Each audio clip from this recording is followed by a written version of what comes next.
This conference will now be recorded. All right, everybody stand for the pledge. Big one.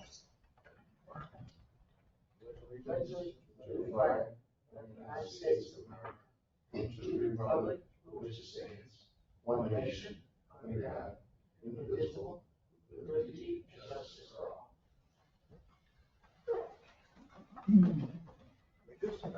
O Lord, as we gather this day to do the important business of the people of the village of Owego, grant us wisdom, compassion, and understanding. Amen.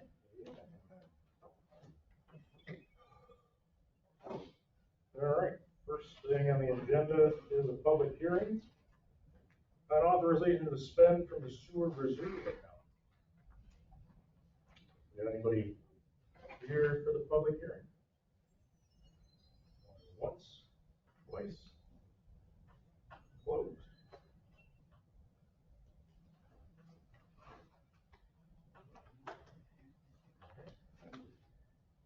That's easy. Does anybody do that motion now or wait?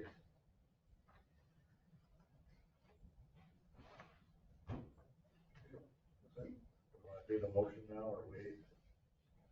We're gonna do it now or during. That's right in order. Is there a big motion? Yeah.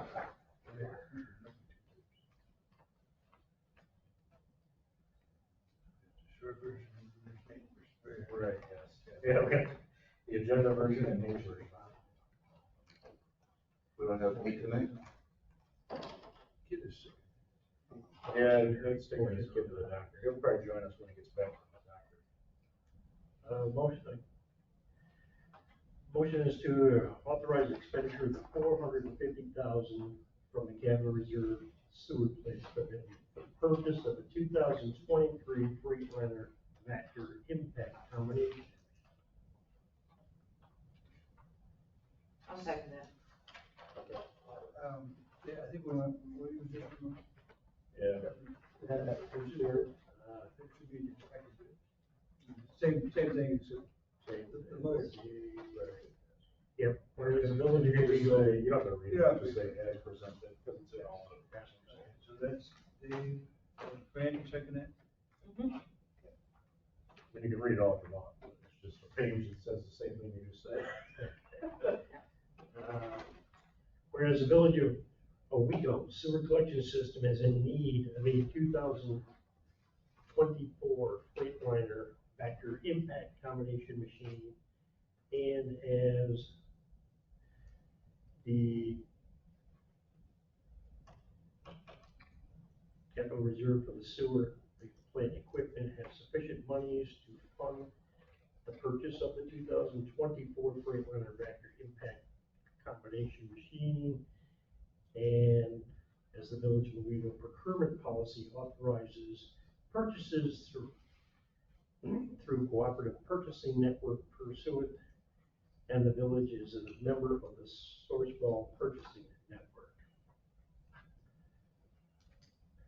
Now therefore be resolved that the village of Owego, village board of Owego, duly conveys in regular sessions, does hereby resolve the following: that the $400,000 of the fund now be deposited in the capital reserve for the sewer plant equipment, and hereby appropriated for the purchase of the 2014 Freightliner Vector impact combination machine through the Sourcewell contract number 101221 VTR, and that the purchase of the 2014 Freightliner Vector impact combination machine through Sourcewell contract number 101221 VTR is hereby authorized at a cost not to exceed $450,000, and that the mayor of the village of Owego is hereby authorized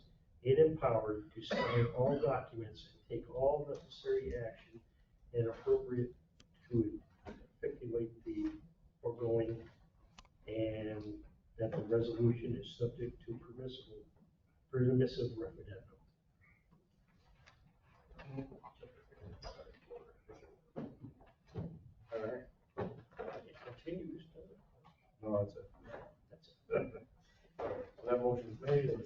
seconded by Fran. Do we have any discussion on that? Just, just my little, tiny little nitpick. Do we need to have, I don't care what the motion says, do we need to have an emotion that it be resolved that it's subject to a permissive referendum? It is, that's not something that we normally do, but whatever, I don't write these things. That's just how the law works. Yeah, we're not resolving that, that's it. We have no choice on that. Okay. I didn't write it. I did write it either.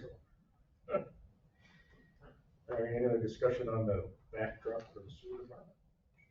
Last piece, David had paid attention to this and knows a lot about this stuff, so I just want him to I did, give his opinion about I did do some research on it, and, as long as I have full confidence in Dirk's decision on this, and I just had some questions last time pertaining to, what the details were. I didn't have them in front of me until that particular meeting. I've had plenty of time now to do some research and look things over, and everything looks satisfied to me. I'm satisfied with it. Okay. All right. So if nobody else has anything, we should vote on that. Rusty? yes. Laura? Yes. Dave? Yes. Fran? Yes. Charles? Yes. All right, so moving on. Next thing is public comment. Do we have any public comment? Okay. Alex, not right now. Next thing on the agenda is discussion on ARPA and upstate shredding, but they were supposed to be here and I don't see them, so table that one. The next thing, moving right on, is on engineering, fire station. Okay. Did, James send you the drawings? You should have sent the drawings, no, that's fine. Pretty sure he did. Okay. Probably did. Did everybody get drawings? Otherwise, we'll get them later. So we have the drawing set pretty much wrapped up in the specifications. I think James indicated he wanted to go out to bid, I think it was end of May, beginning of June timeframe. Right. Just a few more coordination items to take care of. I did want to kind of review the drawings with you. We are looking to do full restoration on the clock tower. We will be replacing all of the roofs, and the structure of the roofs because it's pretty much rotted out. There's a lot of damage there, so the only way to fix the roof, to restore the roof, is to, tear it off and replace the structure and then go back with a new roof. Our historic restoration consultant really wanted to not do that. There's no way to fix it without taking the roof off. So the roofs are coming off, and we'll put new roofs back on. We will be, it's basically everything from the top of the brick. So the clock tower, the first section is brick. And then from there up, it's a wood structure.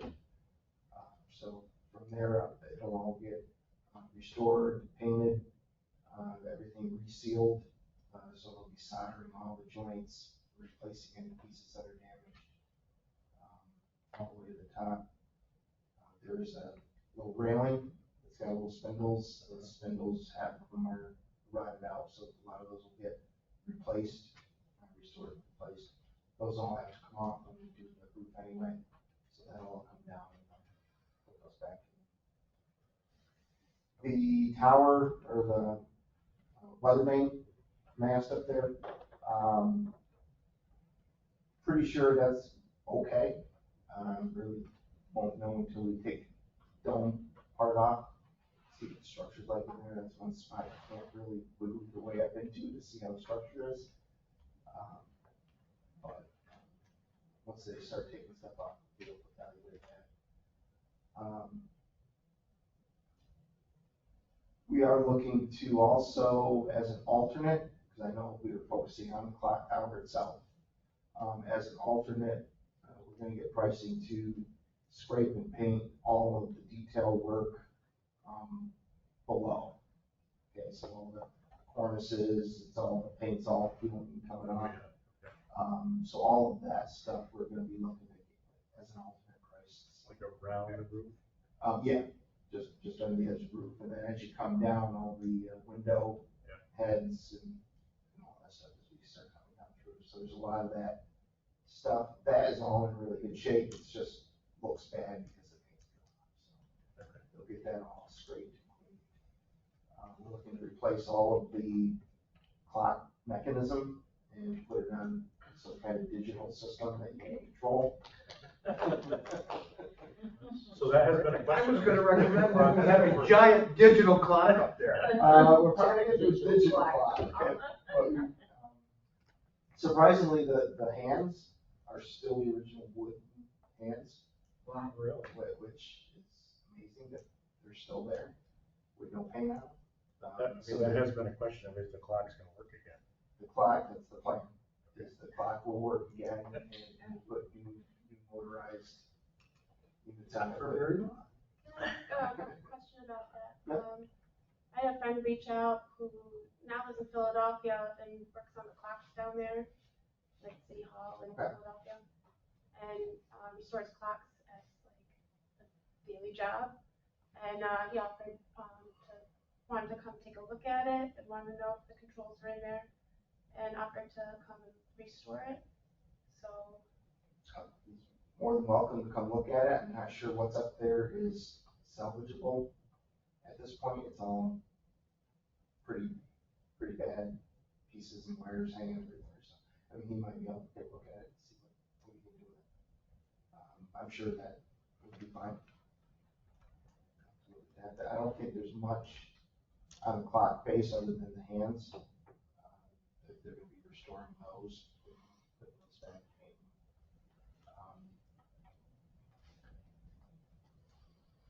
Other than that, that's about it. Well, we're gonna add lightning protection.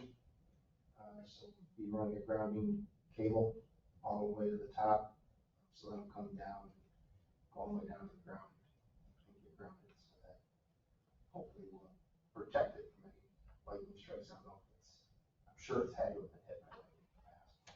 I would think so. It's hard to say. It is a wood, the mast is wooden. It's a wooden mast with, wrapped in just like galvanized metal. Okay. All the way up, so. Hopefully when we're all done, it'll all be restored and last you another 30+ years. Great. Good question. As far as the roof, is it drainage in good shape up there? Roof drains? There is no drains. There's no drains? No, it all shoots off. Is that a slanted roof up there? Yeah. Is it? Yeah, everything slopes. Very little. Very little. Yeah. The flat roof, the flat part where the railing is, that is also galvanized sheet metal, but it's all rotted out pretty significantly. There's holes everywhere. That's why the structure's rotting out. So we'll be replacing that, put in a PPM roof on the flat part. That's an area that you can't see from the ground. So the state historic office is fine with us doing that. I think maybe Dave was referring to the actual roof of the actual. Oh, no, the clock tower. the main part of the roof. Yeah, he was talking about the. Oh, he was talking about okay, the the main, main part of the which roof. there are drains on. There yeah. there are drains on that, yes. That was the original scope of work that we were gonna be doing, and we had done the drawings for that, I believe we still have them. And, yeah, that's a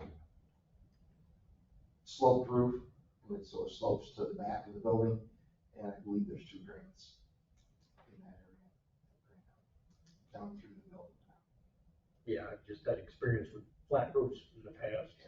Where there's drains, there's structural rot underneath. Surprisingly, the biggest part of your damage inside the building is underneath the clock tower. That's where the majority of the water's coming in right now. There is a little bit where those drains go down through, but not anywhere near as bad as around the clock tower. If any clock tower fix is gonna help that corner. So are we also bidding the roof now or just the clock tower? Just the clock tower, that's my understanding. That's just gonna be the clock tower. I think that's maybe the problem. I think it's the clock tower and the roof. I was under the impression that we weren't gonna do the roof, that we were gonna do the clock tower, and then So we would come back and do the roof if there's any of the money left in that this was, project. that was the idea, and then we ended up getting more money. Okay. Yeah, it'll be the whole thing. As far as I know, it's the whole thing. Rusty? Once again, this is very casual, very vague. Do we have a feel about how much we think that clock tower is gonna cost? I could get you a cost on the replacement copper. I'm not sure on the clock tower. The whole clock tower? Yeah, I've asked our consultant on that, and what they think it's gonna cost to do that, and I haven't gotten a response yet. So, as soon as I get that. That's kind of an important piece of this. It is. Yeah. And then the other piece is, what's the general feel about how much the flat roof is gonna cost? That one, I think we had a right number of times what that is. It was around 200,000. Yeah, I think that's 200, 250. Because we walked up there, and we went up there many times before, we looked at that, and that roof is not a tremendously complicated thing. Oh, no, it is pretty simple and Yeah. straightforward. And our priority was the clock tower, because that's the major part of the leak. And then, obviously, if we have enough money, we'll do the roof too. Okay. It's gonna cost us more than it needs to, because I put a rubber roof on my building this last summer. It's about a fourth of the size of that for about $12,000, and it's a hell of a rubber roof. But I know that Oh, yeah. what the things we have to fulfill to put it on there is gonna cost 4 times as much as it ought to. Okay. But the priority is the clock tower to stop the leak. Because right now, the building is not in good shape because of the water damage. That's the top priority, and making it look good too. Yeah.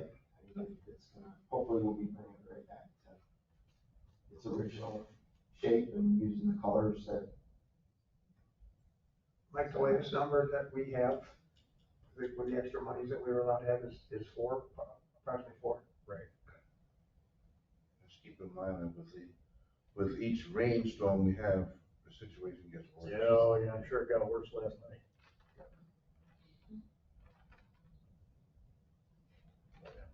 Times of the essence.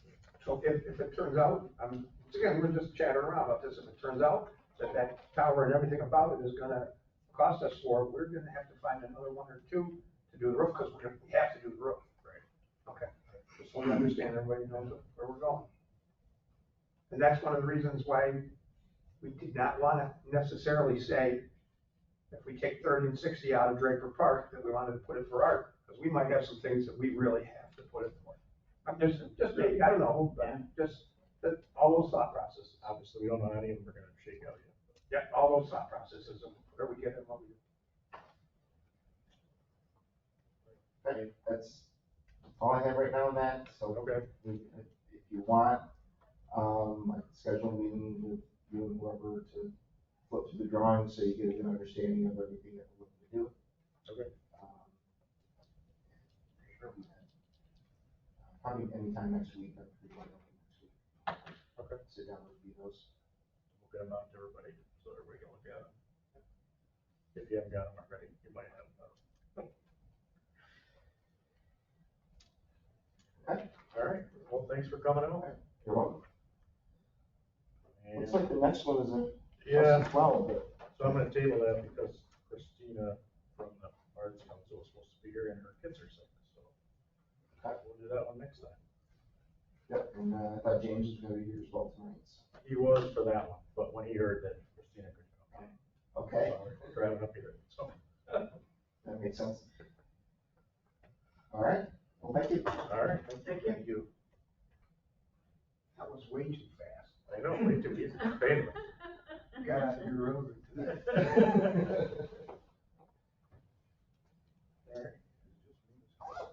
If we had drawings to look at, it probably would take longer.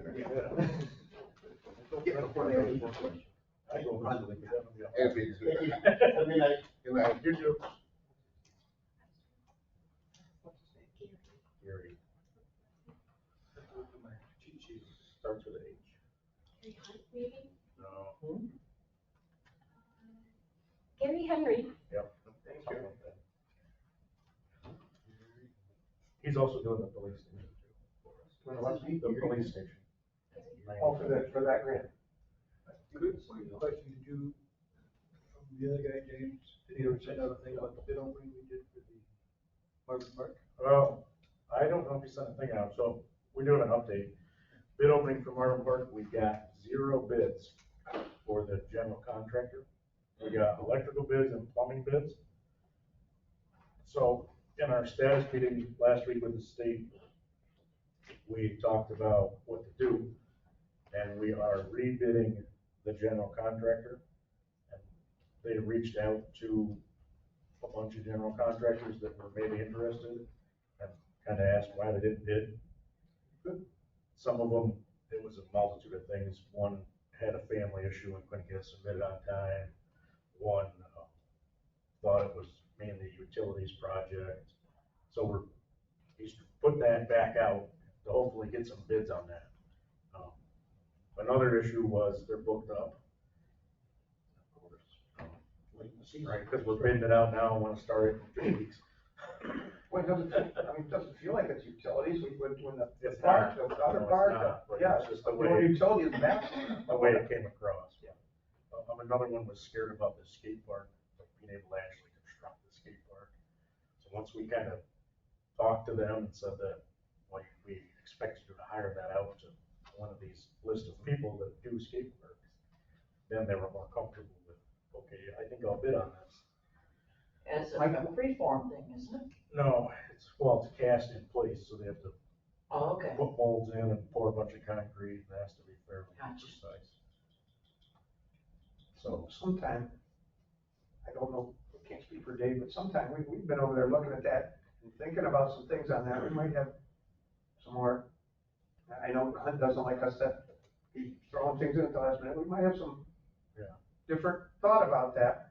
There's a whole bunch of options there, so, but anyway. We were looking at that thing, and the new park's gonna be 2/3 of the size of the one that's there now. Where's it, that concrete slab, the skate park, concrete slab looks solid, that could be surfaced. I know it's late in the game, but if we're not doing well with this, who knows? Well, we'll see what the bids come back. Yeah. It's out again now, just for the general contractor, we're able to hold the electrical. Yeah, what were the ones again that you said we had some for, electric and? Electrical and plumbing. Okay. What was you thinking, just to throw some things on that concrete slab, like it is now? Well, we're talking about spending, about 600 grand or something, what was the number on it? That concrete slab could be easily, I don't know, salvageable, coated.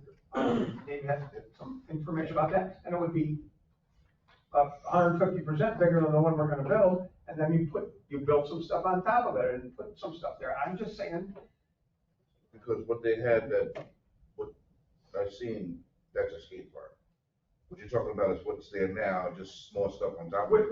With better stuff on top of it, with the mobiles, with the things, that's what they're gonna put anyways, is that stuff. Yeah, but it goes, there's a science to skate park, Yeah. skating. Yeah. I've never skated in a skate park, I skated in the rink, but I know the science behind it, and that's just the surface thing, that's not really what they like. They like that, the inside and the half pipe and all that stuff. I'm saying, you put those I know, on we're top of it, thinking you put those on top of what's there instead of But that's putting a not whole new what's there, but who what's knows? in line with them, what they do. And it's all out to bid now, so. Yeah. But anyway. Yeah, we're going to see how that's gonna.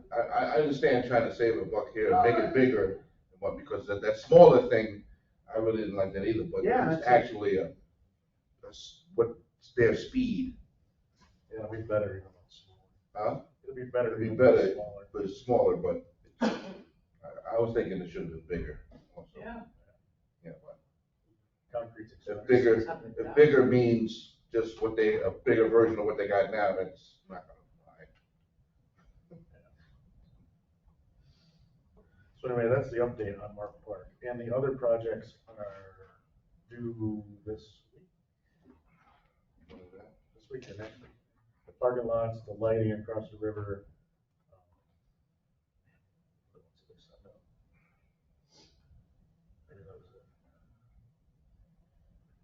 it. Has Nate sent out anything on those buildings? Yes. Yep. It's been done? Well, it's in process. They sent out the letters for the easements. And they're starting to hear back from some of the builders. So that's all tied into that one.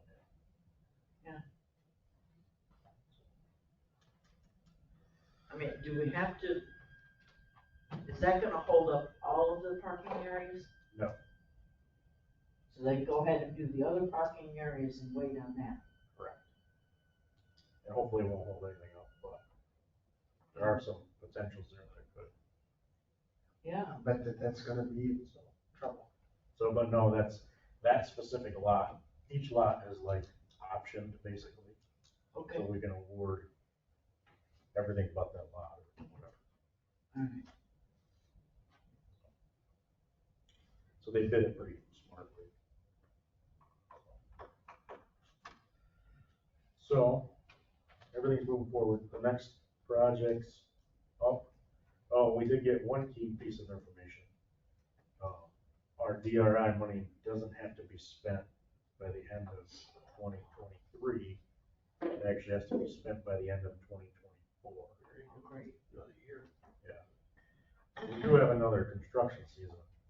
Because some of the issue with some of this bidding was we're bidding it now for, like, do it right now and nobody has availability. Yeah, Nobody's ready to do it. they've already got their schedules filled. So we're trying to do as much as we can this year and push whatever we can't get done to next year. That's the plan. The next one's up are, the fire station obviously is ready to go out. And we're getting the trails and the Riverwalk stuff, because they're pretty straightforward, easy, get those cleaned up, ready to go out. The art park will be the last one, and we're thinking we may bid that soon, but for next Next construction summer. season. So keep trying to get decent contractor. I think that there's a decent chance that the money we have for Riverwalk and Creek Trail is going to come in, depending on where we, less than what we're thinking. I think that might be the case. We'll see. Right, yeah. Yeah, we don't know how many.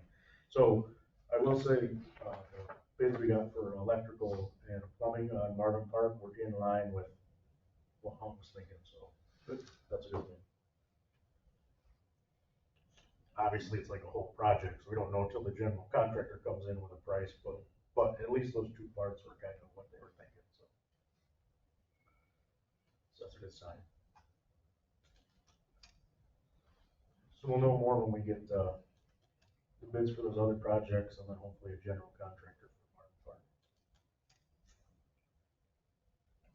Because then the other option with Marvin Park is we throw out, and we would have to throw out all the bids and then rebid it like over the winter for next. Next spring. year. So, we don't, that's like our last resort option, but once there, you know, we could do it if we have to. Because we want to get it done as quick as possible, because prices of everything are going up and up every year. So. Which means we can do less and less with our amount of money we have. Yeah. So anyway, that's the update on that. Next, department head reports. Sure. Well, I haven't got too much, same old, but, we spent the last week or so getting our UV disinfection ready to go, fired it up last Friday, actually, a little early. We are live online, DEC required 2023, that we do that. So, but, in the past months, we constantly get, village residents that call us with sewer problems after they've already called Martin's or some other plumber. Okay. And then we get in a fight about billing them. So I've been trying to work with, Kim Norton about getting some wording changed on the billing to make sure that they know and we have something to back us up the next time that happens. Majority of the time, yes, it is out beyond the sidewalk and the berm area. That's why I'm gonna try to start working with Brad here in order to, some of the trees, if we can get them taken down, so it's not a future problem. 'Cause this is like year after year that And they're causing problems. The roots cause problems. Yeah.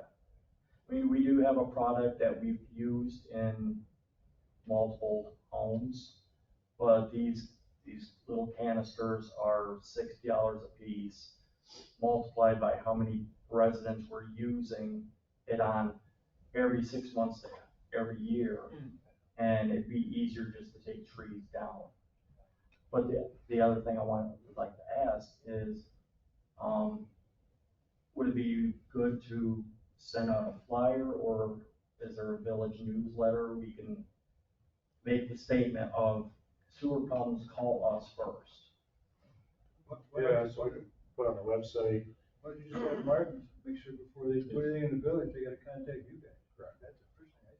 That's the first thing, yeah, I would Just say, hey, don't do anything without calling us first. But I'm sure there's a bunch of. Well, local companies doing Martin's it. usually knows.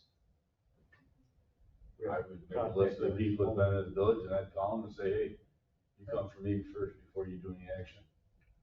Or we put something on our website and on our Facebook or something. Maybe an article on the newspaper. Yeah, put a flyer in the building. Well, they don't really go in that hole. So we could put it in the text. though. That's what I'm working with him with, Yeah, putting on there that, Put something or in the bill someplace, something that because goes in that. we're on call 24/7, off hours, they can call the sheriff's department, and we'll get calls. And it's easier for us to come in, and less costly for us to come in than call Martins and get charged $800 that we're splitting with them.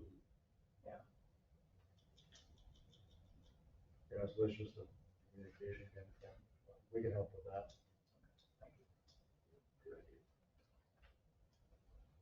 But that's all I have. Okay. Correct. So Lockheed Martin's burners, their heating system broke down last week. And they had a bunch of chips that they couldn't use because they got wet. So I took us 20 to 30 loads of their chips and put them down in Marvin Park. They're certified, they're great chips. So I made a corporate decision and got them and put them on all the parks. Because by law, by our insurance inspection, we were supposed to have that done. Yep. And it would have cost way too much. Oh, yeah. So I made a deal with Jimmy Morris through Global, had to get them out of there, and I hauled them down here for us. So that's one thing. The gate at Marvin Park, the fence is fixed now. So that's up and, Accident was? yeah, with the accident. Yep. And then, we took all the tires that we had here at DPW and took them over to the town of Owego. We got in on that. Hey. They let us do that for free. Yeah, sure, we'll leave it at that. Yes, it was for free. Our quid pro quo favor was okay. Yeah, so it was free, yeah. The pools, the big pool, little pool, are cleaned and half filled, so the liners didn't get sunburnt. We still have to do a little bit with Johnson's for the coordinators to pass by county specs, as you well know. We've been busy up at the cemetery. We had 2 ash burials, 1 full body last week. And the tombstone guy got buried up on top. Yeah, it was wet and yuck. Got stuck again today. We had another burial up on top. He got stuck up there.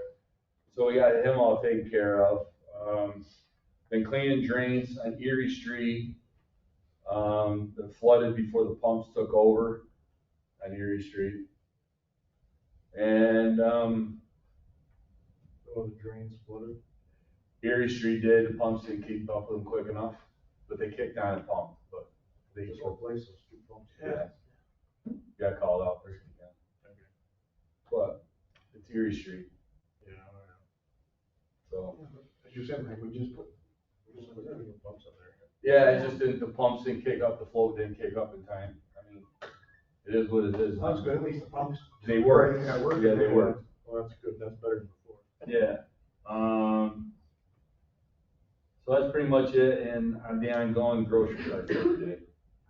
Yeah. The hobo town. Yeah. Am I to understand that the Riverwalk is now in the water? That's fenced off. You can't get down there. Well, it's ribboned off. What is that? Yes, sir. Sweepers in. Sweeper, I got a text from Rick today. The sweeper will be here Thursday, which is that date? 4th? Thursday. It's way faster than we thought. Yeah. This is good. Well, yeah, I guess it's, the 4th, this Thursday, whatever this Thursday is.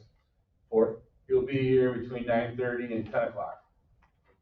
And then we'll have, the whole team will go over it with him and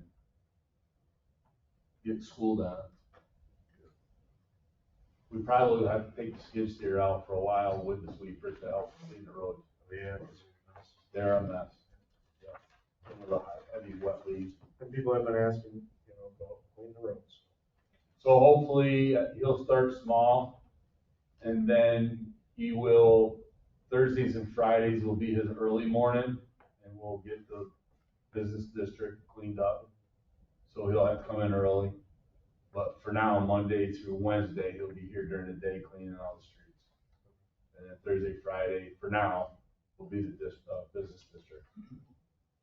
It's gonna take him a while to get to understand it, so we wanna start him on small roads, fairgrounds first, because he's not very computer literate. And it's all computer. What's that? Don't hit any cars. Yeah, just I know cars. Yeah. Yeah. So we'll have to put signs out for a while. But other than that, we're good. I see the orange barriers are back up around private trails. I know it's hard to keep up with that because it keeps falling down. Iowa Trails. Is that, am I calling that building right? Lake Right Street. across from Blueberries? Lake Main Street. and Lake. Yeah. Sidewalk's been boarded off for years. The bricks. They should move it With the Oh, orange. for the bridge. Oh, yeah. Yeah. Sorry. I know it's Yeah, hard to keep up with because they keep falling down or Get knocked pushed down or down. whatever. But, did we come up with an idea to put something that's more secure? Or was that just a pipe dream? I don't know. Pipe dream. Okay. You were gonna put a sign on it though, saying I was supposed to. something aggressive, like don't Don't move this walk here. because You of would think that the the. orange fence or long fence or sidewalk. There are some police You would signs. think. But like some reason why they shouldn't be moved or like don't move it Is that what you want? because. Sign that says don't enter? Safety hazards. Yeah, Yeah, something. say, this is a safety hazard, They live among us. don't get caught sign, don't get caught moving this. Remember the hot water fiasco at McDonald's? Yeah. All it takes is one person. Get a hot coffee. Now they're making the cups and they're good. Mr. Mayor, Hot water. just a quick, trying to remember from last year. Give me, and I'm sure we're on top of it, but did we have trouble right at the last minute on the pool last year from the state or something? Yeah, that's. So this year, we're anticipating that this year. I'm No, I'm I'm just, knocking on wood. yeah, exactly. So they wanted us to have an automatic chlorine machine. So the chemicals that go in the pool, we dump them in, just walking around the pool in a bucket. Well, not necessarily. On the chlorine part of it, we don't. There is actual feeders for it. What's the problem is, as everybody knows that has a pool, when the sun comes out, it doesn't read what it's supposed to read. So we gotta put acid in it, in the pool, to regulate. Yeah, it's a pain in the ass. It is, but we remember last year their problem. And That was the problem. We're gonna try to. We had to put $8,000, $10,000 of acid, into the pool that automatically feeds and reads the chlorine, sorry. They call it chlorinator. Yeah. But anyway, we're anticipating that, and we're trying to be ready for that. The baby pool is done, the big pool just needs an acid tank and the nipples, and we're set to go with a little bit of labor. That's all we have left on that one. We didn't do anything because it was at the end of the year last year for that. Right. And we were, because the shallower it is, the harder it is to regulate. So the county let us get away with the baby pool for last year. A couple things I wanted to ask you while you're here. or thing. The Forerunner software, did you get a chance to look at that presentation? I have not, I worked on the field Okay, for last week now. okay, so there was With, JT White. yeah, whatever his name is, Yeah. yeah. So that got sent to you and Nick, and they sent it with like this video that wraps up what it is, and an offer that it's like a reduced cost for us of $5,000, and it's good until July 31st. And so the software, back when Jeff Souls was here, he was going to be getting it, but then he passed. And so now they're looking to approach again, and so it does like not just like flooding stuff, but it's like all the, I guess it. GT White. Yeah, like it wraps up stuff in the office for like sort of streamlining everything for the department potentially. So like say in code, they gotta check out like 5 or 6 different places to do a report, and this puts it all in one place. So, So I will say we can bounce it off, didn't we just buying software for code? So we should bounce the capabilities to make sure we're not buying the same stuff again. Did that, yeah, the software we bought, the code can pull up to any house and pull it up and goes, Yeah, no, it's nice software. yeah. I haven't seen this. Yeah, right. But no, if it's different, it's the same. Did Nick ever get back with you on that? Because ours is, what is it, 7? Did Nick ever get back with you on that for JT? not me, but I don't know about to Julie. Julie, yeah. Yeah, so I don't know. I will make a note of it and talk to Nick tomorrow and get back with you and Julie on that. Okay, it looks good. There's mapping and there's. Yeah, I know that I would have to ask Mick though, because he was more familiar with the new software. He's been going to classes on Mondays now. Yeah. For that new software we just got for that and the iPads. So I'll run it by Mick and we'll see what he says from there. Cool. Yes, ma'am. All right, awesome. And then, in the Climate Smart Communities Task Force, we have this presentation, it was the riparian buffer assessment. And it was really cool. They like overlaid maps and things and where we can do work. And they identified places with acreage where we could potentially plant trees and do the buffers. And then, and so Soil and Water is going to contact everybody to arrange like how we could potentially do these projects, where they would give an assessment and plant trees. They could water them and upkeep them for people who couldn't do it themselves. And it's to help with stopping the water and flood control along the streams and the creeks and the river. So they're contacting people and entities and they're gonna contact the village too for our property. But so I'll give a small wrap up. At the school, along the berm, there's what the project would be is to plant on the school side of it, and for that it would be a swath, and it would be more fruit and nut trees and things that the school kids would have as a agriculture, farming, or future farmers program, and They're very into that too. Got a whole agriculture program. yeah. So this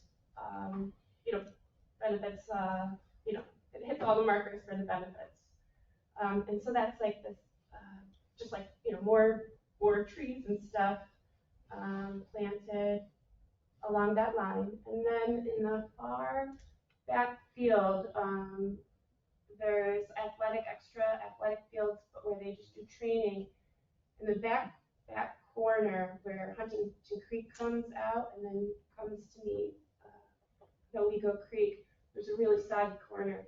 So we'll be adding more trees potentially into that portion, because of the water flow going that way. And then there's a property owner, let's say like next door to the Open Door Mission, on the road. In the back of his property, there's a field and the Huntington Creek spits down in there. And it would be asking if they could plant trees on that property to help stop that rush flow heading down that way. So that's 3 sites over in that section. And then the other section is there's a confluence of the Owego Creek and the river, and so the village owns a good amount of that. There's a property owner who takes really good care of his lawn over there, and he owns down the bank, and so he owns there, and the village owns some, and then NYSEG owns further on. And so it would be contacting everybody to see, can we plant in along there. And so there's a lot of Japanese knotweed in there. So they pick stuff that's, I say just cut down a whole bunch of that stuff in there too. Well, that and, don't forget the DRI projects that we're going through there too. right? So for specific spots on the steep bank with the knotweed there, they have suggestions for red maple, willow, sycamore, things that can grow fast and can compete with all that stuff in the area. And then they would manage helping some of the knotweed that we have. If we get rid of that bamboo, it'd be a great place to plant all the trees. So that's the Japanese knotweed, the bamboo. Is it? Yeah. Get rid of it. Yeah. So they. God, get rid of it. Yeah, right. Yes, they have Get rid of those different roots. ways that you could do it, but it's hard. And so this is sort of a way that we can get management. And so like the property owner who tends his lawn so well, and like he maintains that bank really well. But the thing is, like he could have like dead maples and like these quality things, and it's like this isn't just because he could request and have nice things, and management help with the Japanese knotweed. You probably want Yeah, the so sycamores. who's gonna plant these trees? You get one Soil and sycamore, water. yeah, 100. They planted about 70 of them down in Kanawani last week. They planted like many acres already. They do this. This is their thing. So they have no problem with contacting everybody and having this, as a project. And then along the Owego Creek Trail and the Livingston Ballpark and everything that we're doing for our DRI trail project, this would cover plantings on both sides of our project. And so this is like a supply of trees and bushes and plantings for our project. So it's like saves us money if we can do this. And because they've looked at all the trees along there, and they're down at the end, it's all ash and it's dying and it's gonna be gone. So if we can plant these trees now, we'll have something in place for when all the dead trees go out.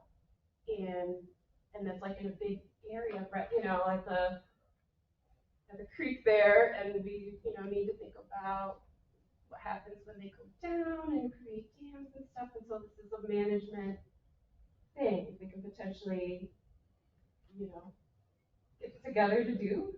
And then next to and Fifth Ave. Between Brick Pond and the river, we have a little pump house, and there's a little ditch that goes across.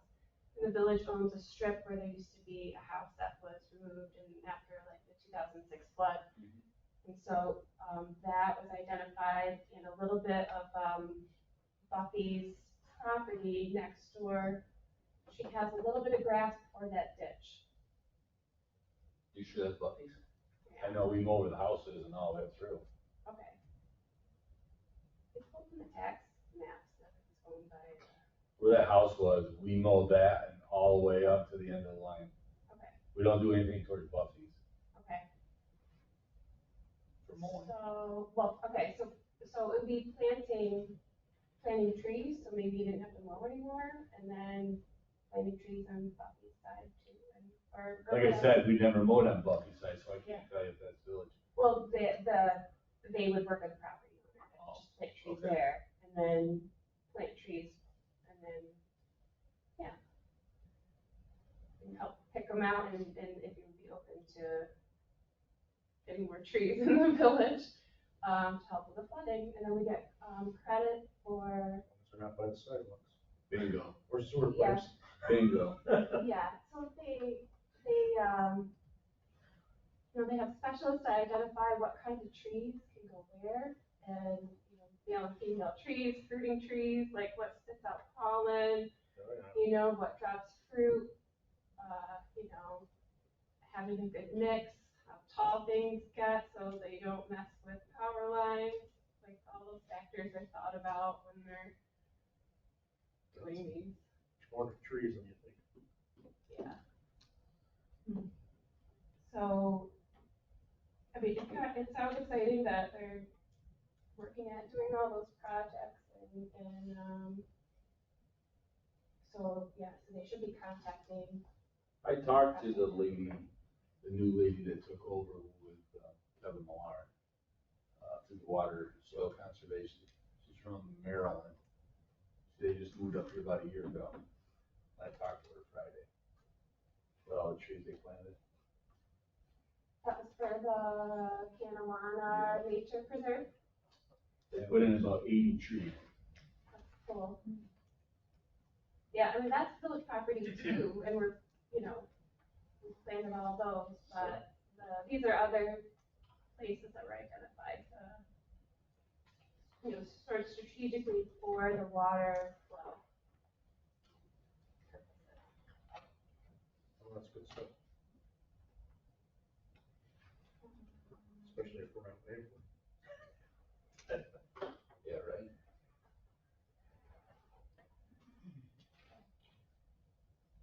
You good? Yeah, so this is I was hoping you're in favor of the tree, people are in favor of the tree planting project. The only time I don't like the trees is if it's in the berms. If we can't put hardwood in the berms. Yeah, between the sidewalks. It just, we're $1 million in the hole now because of sidewalk damage. I think they would totally understand that. Well, that's what I told her. I talked to her about it. Something about some dogwood trees or something. I don't know. That's great, yeah. I got a brown thumb, I ain't green. Yeah, I don't know much about trees, but some people do. Yeah, oh, absolutely they do. Soil and Water said they would water them and tend them to make sure that they would succeed as part of the project. That's the only thing I told her. No hardwood trees in the berm. But other than that, that's fine. One more around. Yeah, or more around. Yeah. Very good. Anybody else have anything for DPW? And we got some applications for lifeguards there, but we're still looking. I've been dealing with Ashley Hunt. She is the superintendent at Waverly. I'm still down, I still need a director. I'm still waiting to hear back. She had 2 of them, waiting to find out if they're going. I was gonna call her. I wasn't in the office today, I've been out in the field working today, so I apologize for that. But I will get on it with her about that. Because if we don't get a director, we can't open until July 8th. Right. We have a director, but she's not available. Correct. She's somewhere. She's in college. Yeah. ruts. So if I can get something, a director earlier, we can open up earlier at your discretion if you wanna do that weekends and by the time they come back from school, and then open full time. I think I have no problem getting the lifeguards, it's just the director. And I've opened up to Owego, I've opened up, well, Waverly, I finally hit the home run with. So they give it out as a elective in school. Oh. Yeah, so it's a class credit for them. And they are CP, or, Red Cross certified. So they're all through the Red Cross. They have all their criteria is all they need. We just wait, they have 2 directors, so I'm waiting to find out if a director would take the job or whatever. Other than, other than that, that's, I know you're working hard trying to find a director. We need to find one, because if we don't get that open until July 8th, those lifeguards last year, they're out of there. that's the college Second kids. last week, they're going off to college. That pool would be open for a month. We That's we need kind of to what try. we're getting I at. know you're trying, but we need to try to get a director so we can get in there. Our idea was to try and open it, you know, not set anything in stone, but Yeah, Memorial Day, don't say it too loud. Labor Day. Yeah. Memorial Day, like weekends until school.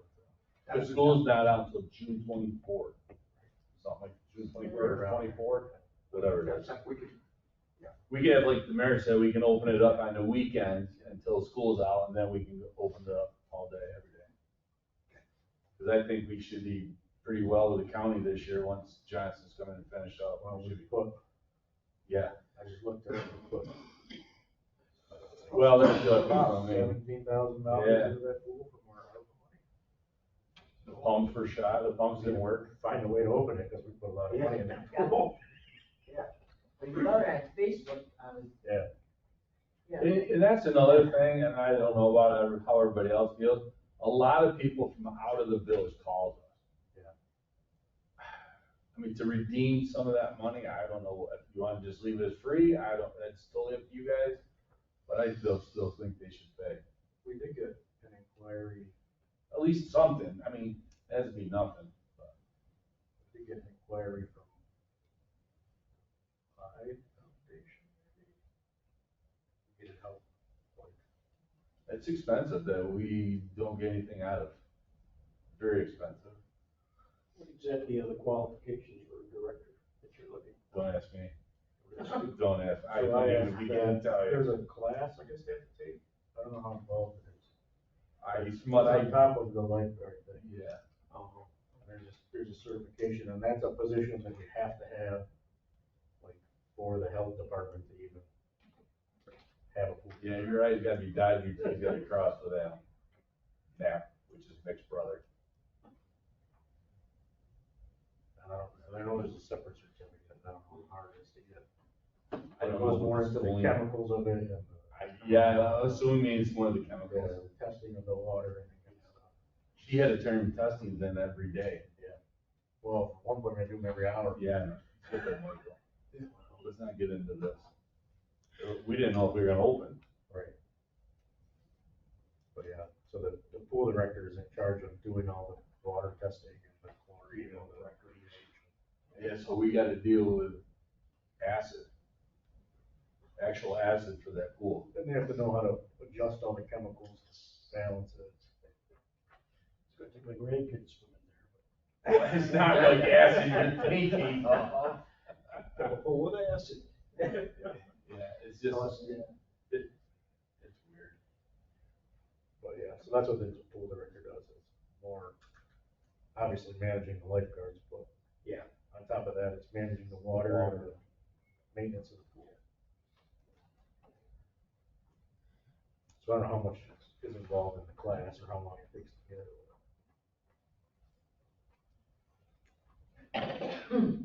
I've talked to everybody around this village or township, county, and they can't find lifeguards to save their butts, you know? Even up triple cities. Weagle's shut down their pool several times because they couldn't come up with lifeguards.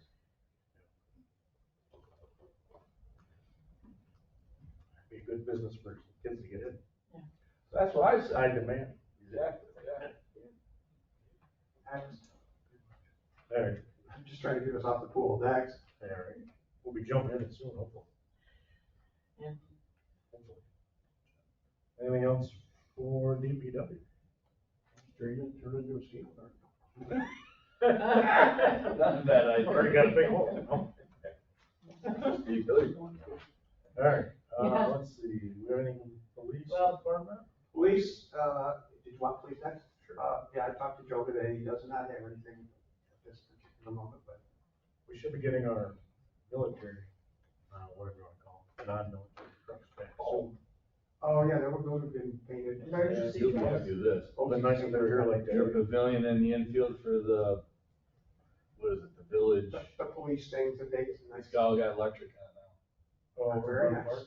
Yep. Okay, good. Boy, we like running that 800-foot cord out of there now. all About the time. 14 of them, you mean? Yeah, Yeah, so you don't have to do it no more. Good. That's done. thanks. So, yeah, So yeah, Bosse's has repainted those, they're pretty much almost done. nothing, And they made them, so we did have an audit with the cops grant last week. yeah, It went well, that, I was gonna on say, it, there's some things about that, but that's not for us right here, right now. but it was Oh, nice fine. things. I'm not gonna use that. They, the chief and, some other members of the department kind of highlighted the community policing efforts in those military vehicles for the flood rescue vehicles, I guess they're called. They're kind of a nice little story, right? So we got them for free from a program. And the BOCES students repainted them so they don't look like army trucks anymore. I want to say they're white or blue. They're almost done, but so we should be taking it back soon. But a good community. Yeah. Would be nice to have it today.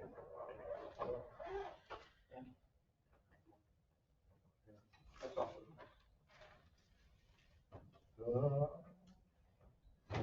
Fire department? You have anything? We have Other some on than the what we agenda. have with the, these garage doors. Let me do that. Sure. It's kind of a double header here. What's wrong So- with garage doors we have? They're broken. They're rotted. They're rotted. Okay. The station where the trucks go in, station 2, the Yeah. doors are rotted, they're falling apart, They did. they're falling down on people. So it's not, because I haven't looked at those today. It's not just the bottom piece that's rotted, because the rest of them look solid as crap. Yeah, but you need to put a whole new panel in Yeah. there. The bottom panel. I see that we have, I don't know, but I see that on the one door, there's we'll say aluminum strip all the way across with rubber on the bottom, it's all the way across. The other one has it halfway across, and then it has a degree of rust and rot, although it has some on there. But is that everything? Are they mechanically working? Are they No, Are they there's just solid? issues. That I don't know. I just know the bottom doors are rotted. Jimmy said there's issues with them, the springs and something else. Well, that's what I wanna Yeah, know. he had a door company look at them and they recommended just replacing both doors. So that's where that came from. Was this, So we have a motion, well, before we just, is this the first week? Have we been talking about these doors for, he mentioned the last time. Yeah, you tried to get more than one quote and nobody would even quote them because of the size of the doors or something. okay, no, I'm just asking, because I'm What not do you call it? complaining about the chief, but I haven't seen them in a month or three, so I'm Wondered wondering, all 3 or 4 different companies. okay. Just wondering, So that's why he's only got one. Yeah, I don't remember it either. Marcy? yeah, just, this is the first information, here's a motion and an information, and buy two garage doors, which I say, that's why I don't really looked at those. And I'm looking at the bottom of those, and actually, one door seals, but has one would like a regular door would have a rubber seal on the bottom. One of them seals, it's not all rotted out. The other one, half of it has some degree of rot on the outside, but they have that flashing across the front with the rubber, which is gone on the side that's at, although you could put a strip of that there. The rotting is not a foot up, it's not 6 inches up, it's this far up. I'm not saying they're good, I'm just asking questions. Yeah, I mean, can the lower part of that be replaced? Yes. At least that's the answer I got, 'cause I asked it.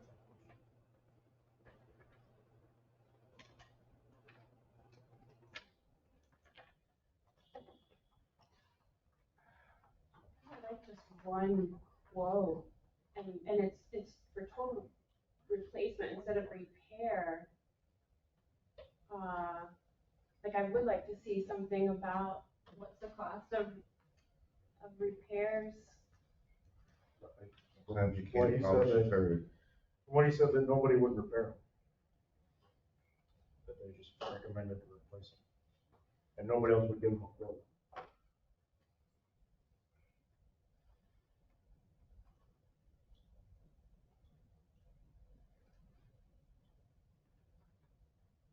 Anyways, I'm still asking the same question. Do they not work because when I push the buttons, they go off like this, do they not work? Is the spring broken? Are the lifts broken? Are they shot completely? I'm just asking all those questions. What's the story on that? Because this is the first I've heard. I see the new one is gonna be constructed of steel as well, which is gonna eventually rust. Is there maybe a bottom panel we can put on that that's aluminum, stainless? I don't know. You know, they make doors of different materials, right? Maybe this is exactly what has to be done. Maybe this is exactly what we need. Every time I hear the word ARPA money, which is few and far between, I always ask all the questions about spending money and saying, oh, that's just ARPA money. Well, we don't have hardly any ARPA money. Right. We don't have hardly any left. Just asking, which thing we, what we need, how we need it, what's the shape, what's the story. Do you wanna table this and I can find out more information about it? We can do that. Yeah, I think we need more information. But they, And as far as they fixing. haven't been talking about these at the fire board, have they? I haven't heard a word up there at the fire board. So I'm just saying, this He's is been, kind of, he's been really Yeah. busy. he is, and I'm not complaining about him, but just, maybe our due diligence just wants. This is only the second time I heard about it. I heard about the problem with the doors, but first time he came with actual quote for a door, and when you would like to get the money to do it. Here it is. There's nobody else, it's just this quote. This isn't a company from Canada, I think. That's fine, it's a federal company. And it got, paperwork. That's what these are, from Campbell Road behind the cut. So we'll find out more about that. Yeah. So I would ask them if, you know, stainless steel or aluminum bottom rack would be. Right. Is that what you're thinking too? Is that what you're thinking too? It would have better quality, it may cost a little bit more, but it's gonna last. Oh, yeah. Fran, is that what you're thinking too? This is brand new, like a little bit Yeah, more. we need more information. And Dave's thinking the same thing, it's not, everybody's kind of thinking that a little bit more. Okay. Anything else from the fire department? Nope. EMS? Yeah, Paul wasn't able to be here tonight. I think everybody's got a copy of this. There was, for the month of April, 130 calls responded to. And, the county IT work is, 99% done. Narcotic notifications are still being worked on.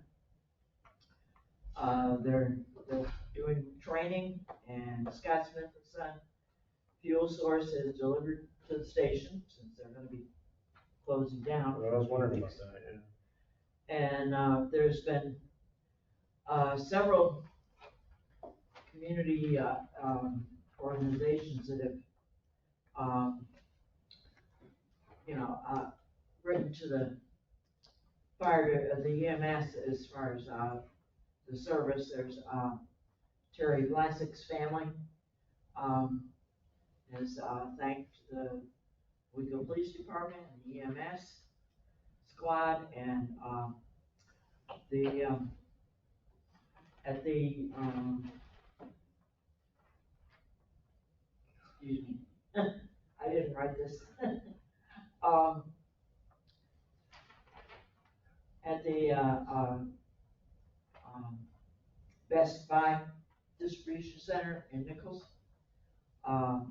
There was, an incident there we responded to, and, we've gotten, a letter of thank you from them as far as our, professionalism and the volunteers. And they've also asked to have, Sonia come and help them with training for their people there at the distribution center. And, also, it's not on this, report that, he put together, but last week, Sonia also worked with, the school kids as far as, training them on, the dogs and helping with, emergency situations. So, I mean, we had a lot of community involvement with the EMS. The vehicles, vehicle 2031 is in service right now, has 19,173 miles on it. No issues? He usually says that. 2031, Yeah, no issues. no issues, Yeah, that's what. no known issues. 2032 is the one that, that had the, damage to the ambulance, and right now it's, we're working with CarStar and Vestal to get that taken care of. There's parts that have been ordered, and right now, they are, CarStar is working with, someone else on a fire truck that's gotta get done first, and then they'll get our, ambulance in there. And, 2033 is, well, it'll be back in service tomorrow. It was sent for a tune-up today. And, 2051, is in service, no known issues. It has 44,413 miles on it. That's all, thanks. You have this, right? Yeah, I know that. Okay. I'd like to say thank you to Sonia, so she, on her own time, has, certified her own personal dog as a therapy dog for critical incidents. Right. Meaning, anything really, but, mass She's casualties. also written a book about that dog. She's written a book, and she is, on her own time, when she's not working for us as a paramedic, is volunteering through the police department, because the EMS, I guess, didn't want to take it on. But volunteering through the police department as part of their community policing program, to go into schools and read her book and show her dog, and so if you see her wearing a police shirt, that's why. Yeah, we couldn't ask for a better employee. And she's available to be deployed to any kind of thing where a dog might help somebody calm down or feel more comfortable, whatever. Or Max. Mike? Yep. I certainly hope that the powers that be, that fussed with us before, not us necessarily, but everybody about community this, community that, community policing, everything, understand somehow, or we let them understand the next time they fuss with us, how much of this kind of stuff we do. I know. Yeah. And it's a lot. We don't need them to tell us that we need to do this or that or more. We're already doing way above and beyond that stuff. Yeah, a lot of community involvement. And, people appreciate our services. Sonia did that all on her own, so that's awesome. Yeah, one last question, because I could only hear half of it. Did he tell us how many calls we had for April? It's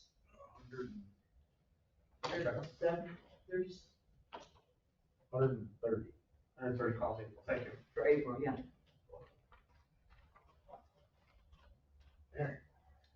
They keep busy. They do. I get the text messages all every day. Yeah, we do. Village of Owego does twice as much as any other EMS in the county.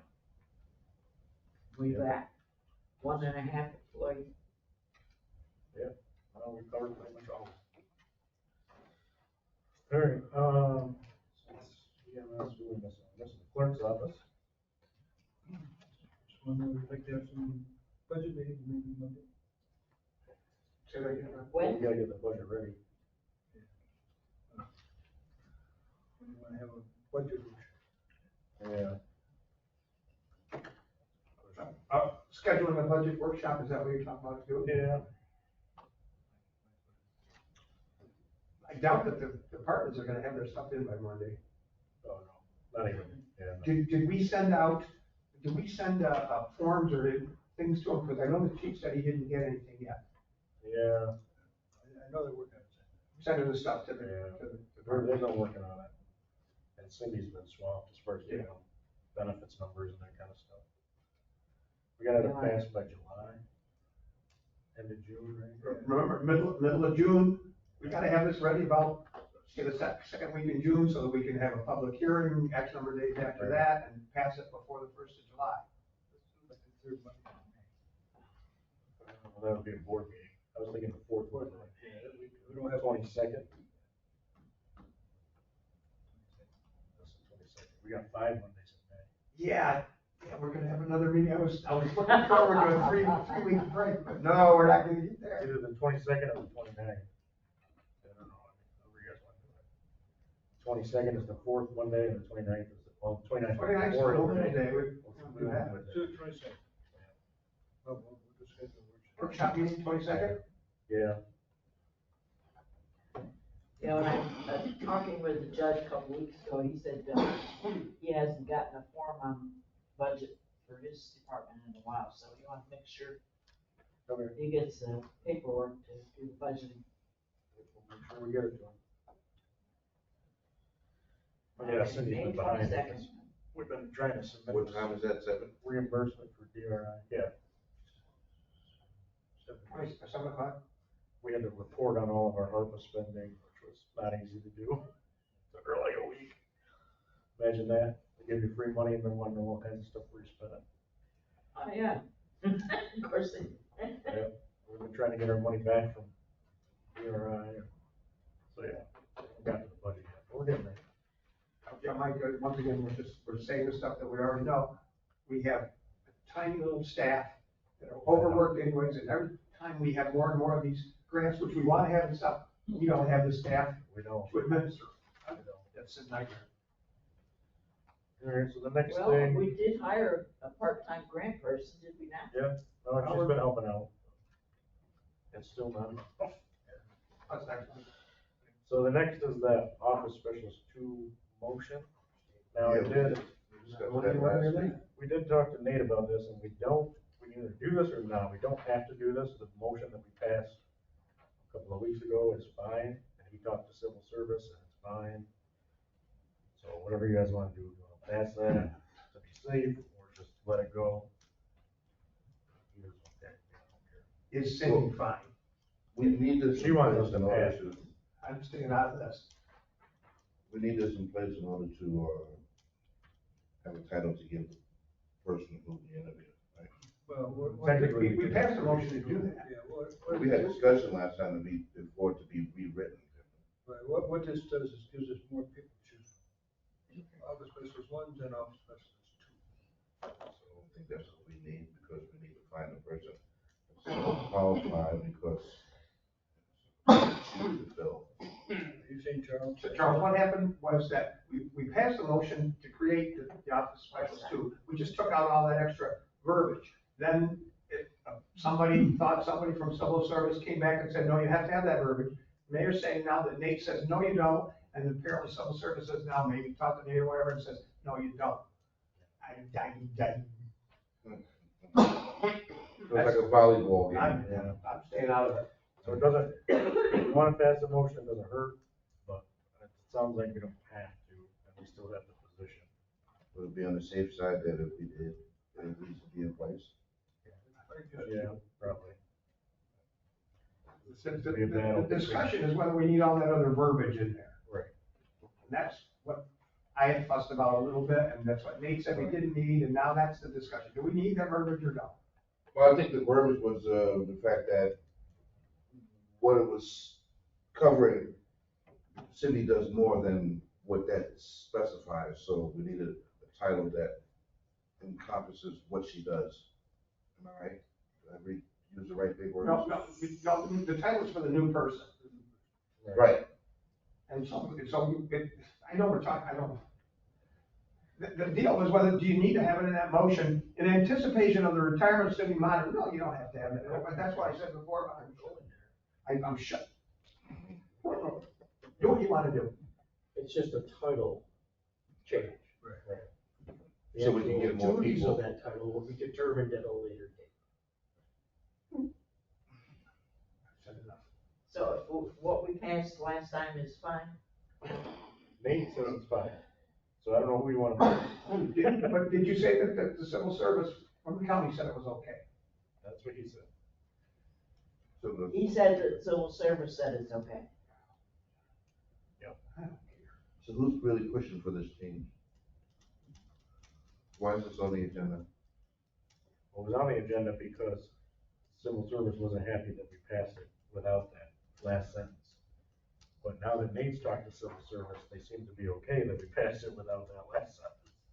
And of course, Nate's not on. No, his kid's sick. So it seems to be, to use, Ron's favorite word, conundrum. Yeah. So, everybody says it doesn't hurt if you pass it with that sentence. Besides, But what do you think we should do, Mike? somebody thinks that it makes us look bad, but Tell us whatever. It's already been on what to the do. agenda 50 times. Listen, I'll just motion. I would say we All right. pass it. Thank you. I motion for this office specialist too.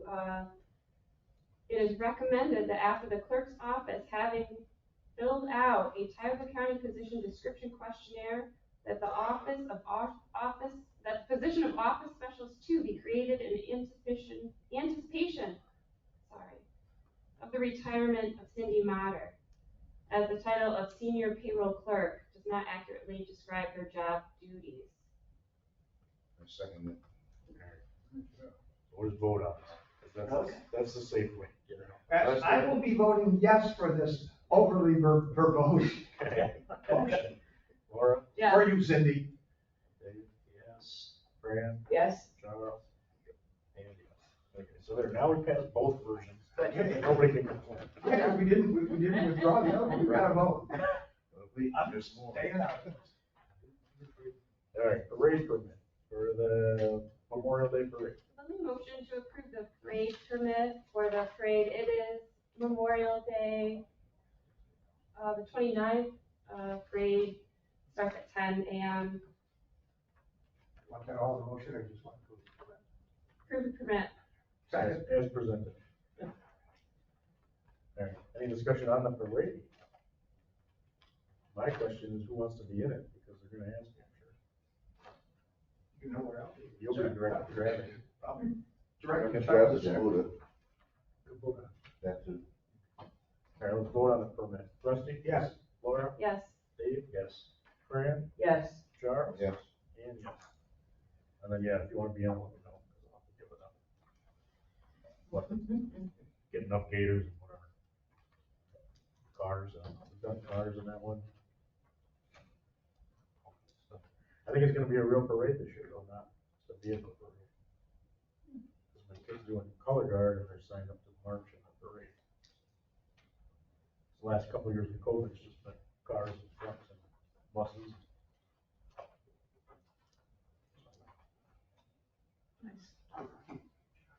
Discussion on written request from Norfolk Southern Railway for proposed construction of a 60-foot communications tower. Okay, I looked at this, but I don't understand exactly where it is. I don't know. Do you see that little square there on the map? That little train station. There's a little square on the map, from North Avenue up, stay up Depot Street past the old, restaurant there, Depot Restaurant, about halfway to Spencer Ave. on one piece of the property, some piece of property that the railroad owns. Can you see that square on the map? Yeah, Okay. I see the square, but And they do have, and they do have it in the print, and I was gonna go over there and see if there's any markers, they have it in the print at milepost 3605. That must be the long track, one building there. It looks like it's just west of that. where is it in relation to the underpass? On this map, if you look on this map, okay, the underpass is a big black line to the, about a quarter of an inch to the left of that square. You see the I mean, the square? one that goes under the tracks, the what?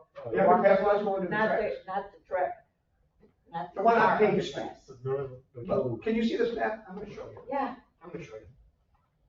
That box there, I'm gonna show you.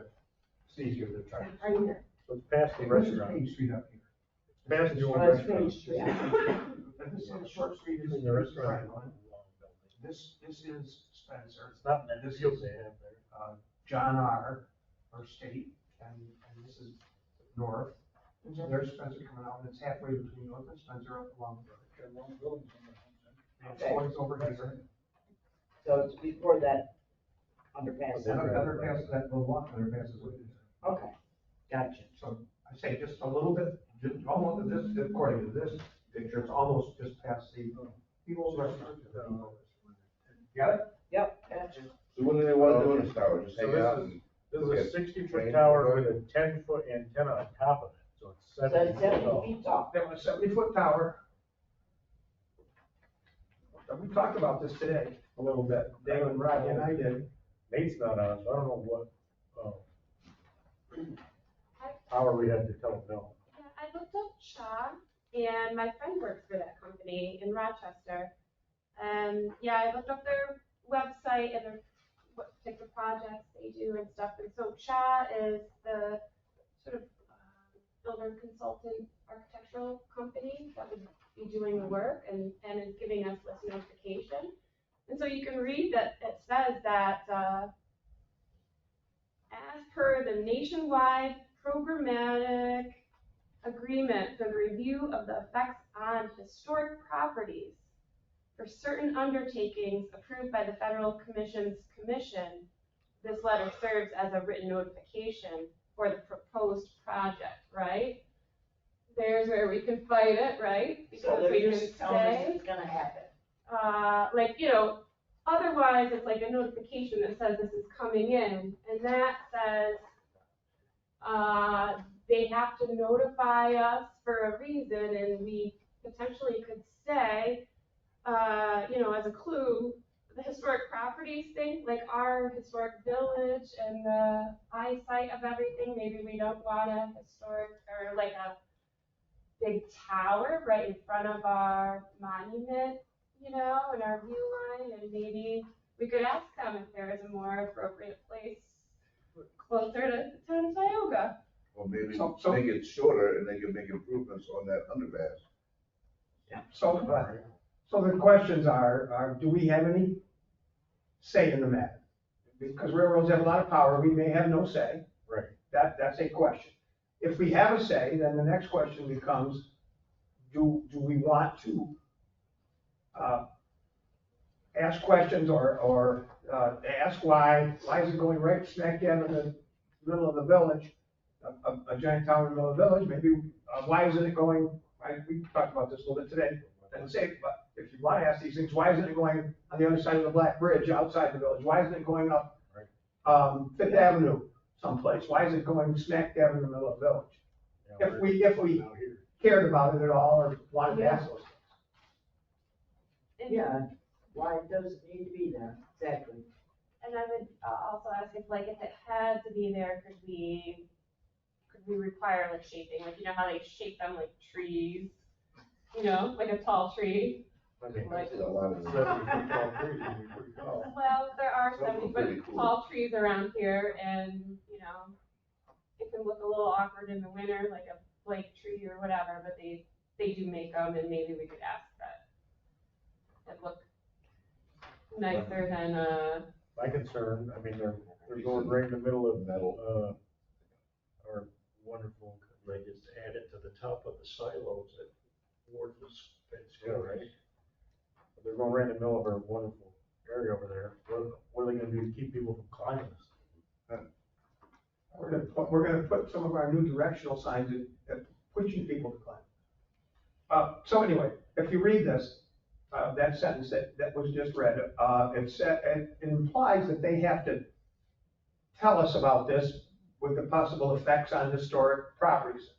It also then has a footnote there after that, and on the bottom of the footnote, it says, certain state and local approvals and conflicting requirements are preempted as applied to rail facilities operating in interstate commerce, blah, blah, blah, blah.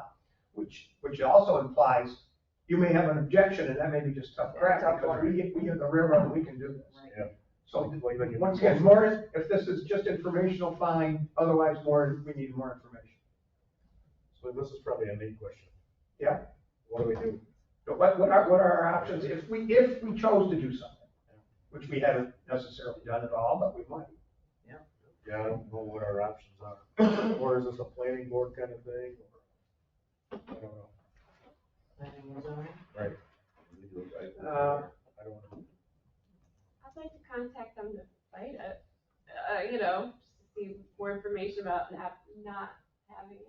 I'd like more information about what it is. We can research it before we fight it. If we haven't, we don't decide to fight it this minute. So why has it be where they propose to put it? Sort of like you said, Outside of Someplace in the middle of the village. have to put it right there. We got the Coles phone number. Call it. I mean, it doesn't hurt to ask questions like that. Why'd you pick to put it there? How wide is it based? How big is it? Yeah, I think. Yeah. Well, how wide Wide is is it? it? Is it one of those big, What size is that? like an Eiffel Tower with all kinds of steel? What is it? What's it look like? I mean, it's just a black box. What it really looks like. Giant black box. Right. Like 60 feet. Saudi Arabia. 70 foot though. Yeah, I know, well, Giant it's black box foot, in there. but Copper. 10 foot antenna. At that height, it's probably gonna have flashing lights for airplanes and stuff. Yeah. You can hit that on the mountain. Mike, since you're the mayor. Yeah, since it's a you're residential area. in contact with Nate all the time, would you Yeah, asking him about I will. the details on this? And that's, Oh, then that's, More information. Yeah, I mean, that's residential area. I mean, Right. let's get more information. We can talk about this now for a half an hour. Let's get more information. So we'll get more info on the train thing. Train cell phone down. Next thing is transfers. You on the next page? Yep. Is that just the EMS transfer? Just the EMS, and this is because they are trying to skinny down their line, I don't think their budget. So does somebody understand, I mean, Yeah. does somebody understand this in general? Yeah, So, they're trying tell to us about it. consolidate line items, so they have less line items to manage. They're consolidating 1, 2, 3, 4 accounts Into one, into one. Yeah. Okay. and just moving all that money into one bucket. And this is maybe because of, it just repeated the fires, and Right. they don't have those. They haven't told us what it is for. So we can, So how many accounts will there be left then? oh, there's still a whole spreadsheet of them, but this takes 4 of them and puts them into one line. Okay. what's this from Paul? Yeah. So Paul wants to do this. Do we foresee any downside? Then let's do it. Don't keep Is talking there a about motion? it, be right back. Okay. Fran, is there a motion? Yeah, I'll make a motion, that we consolidate the EMS, apportionment number, the four numbers there. Yep, that's it. As written, and rename that, equipment supply and repair. So in doing that, we will transfer $10,703.84 from, 640 and with a balance of, $5,870.22, and from, 561, into this one account. I'll second that. discussion on that? Rusty? Yes. Laura? Yes. Dave? Yes. Fran? Yes, I vote yes. Trust. We'll see how it comes back and changes. All right, payment of bills. Everybody get them? Good deal.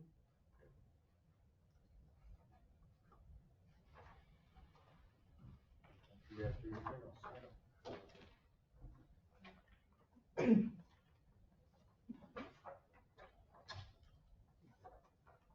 I vote yes. Thank you. I'll move we pay the bills for April. Second. Any discussion? Rusty? Yes. Laura? Yes. Dave? Yes. Fran? yes. Charles? Yes.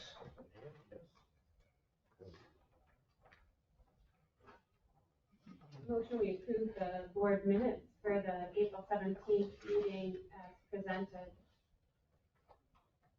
I'll second that. Discussion on the minutes? Did you read them and you feel about them? I'll take your word for it.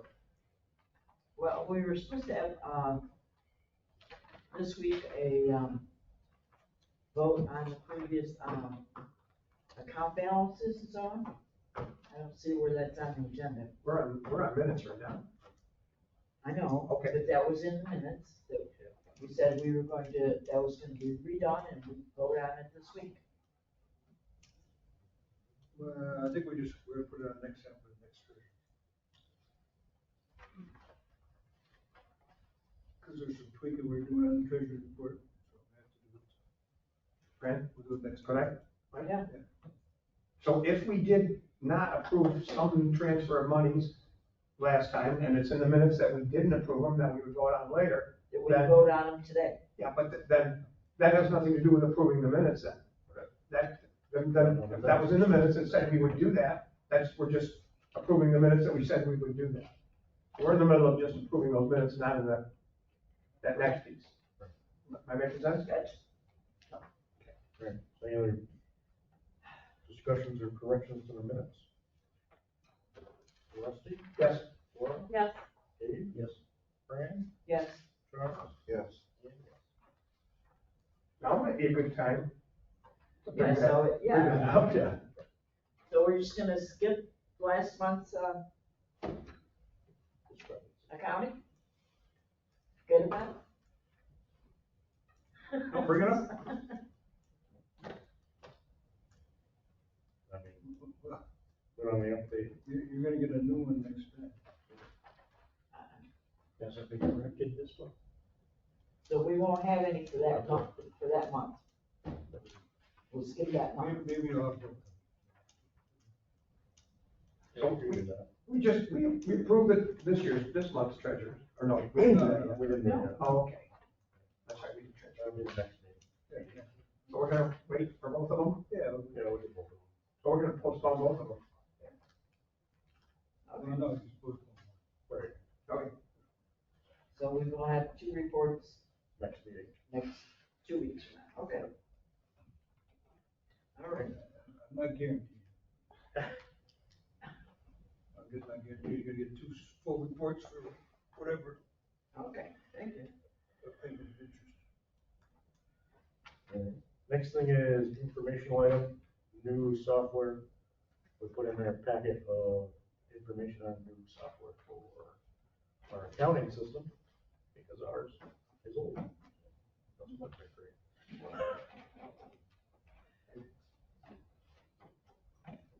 It should be in your packet of stuff. Yeah. Now, I was looking at it It's today, not on I the saw, agenda, right?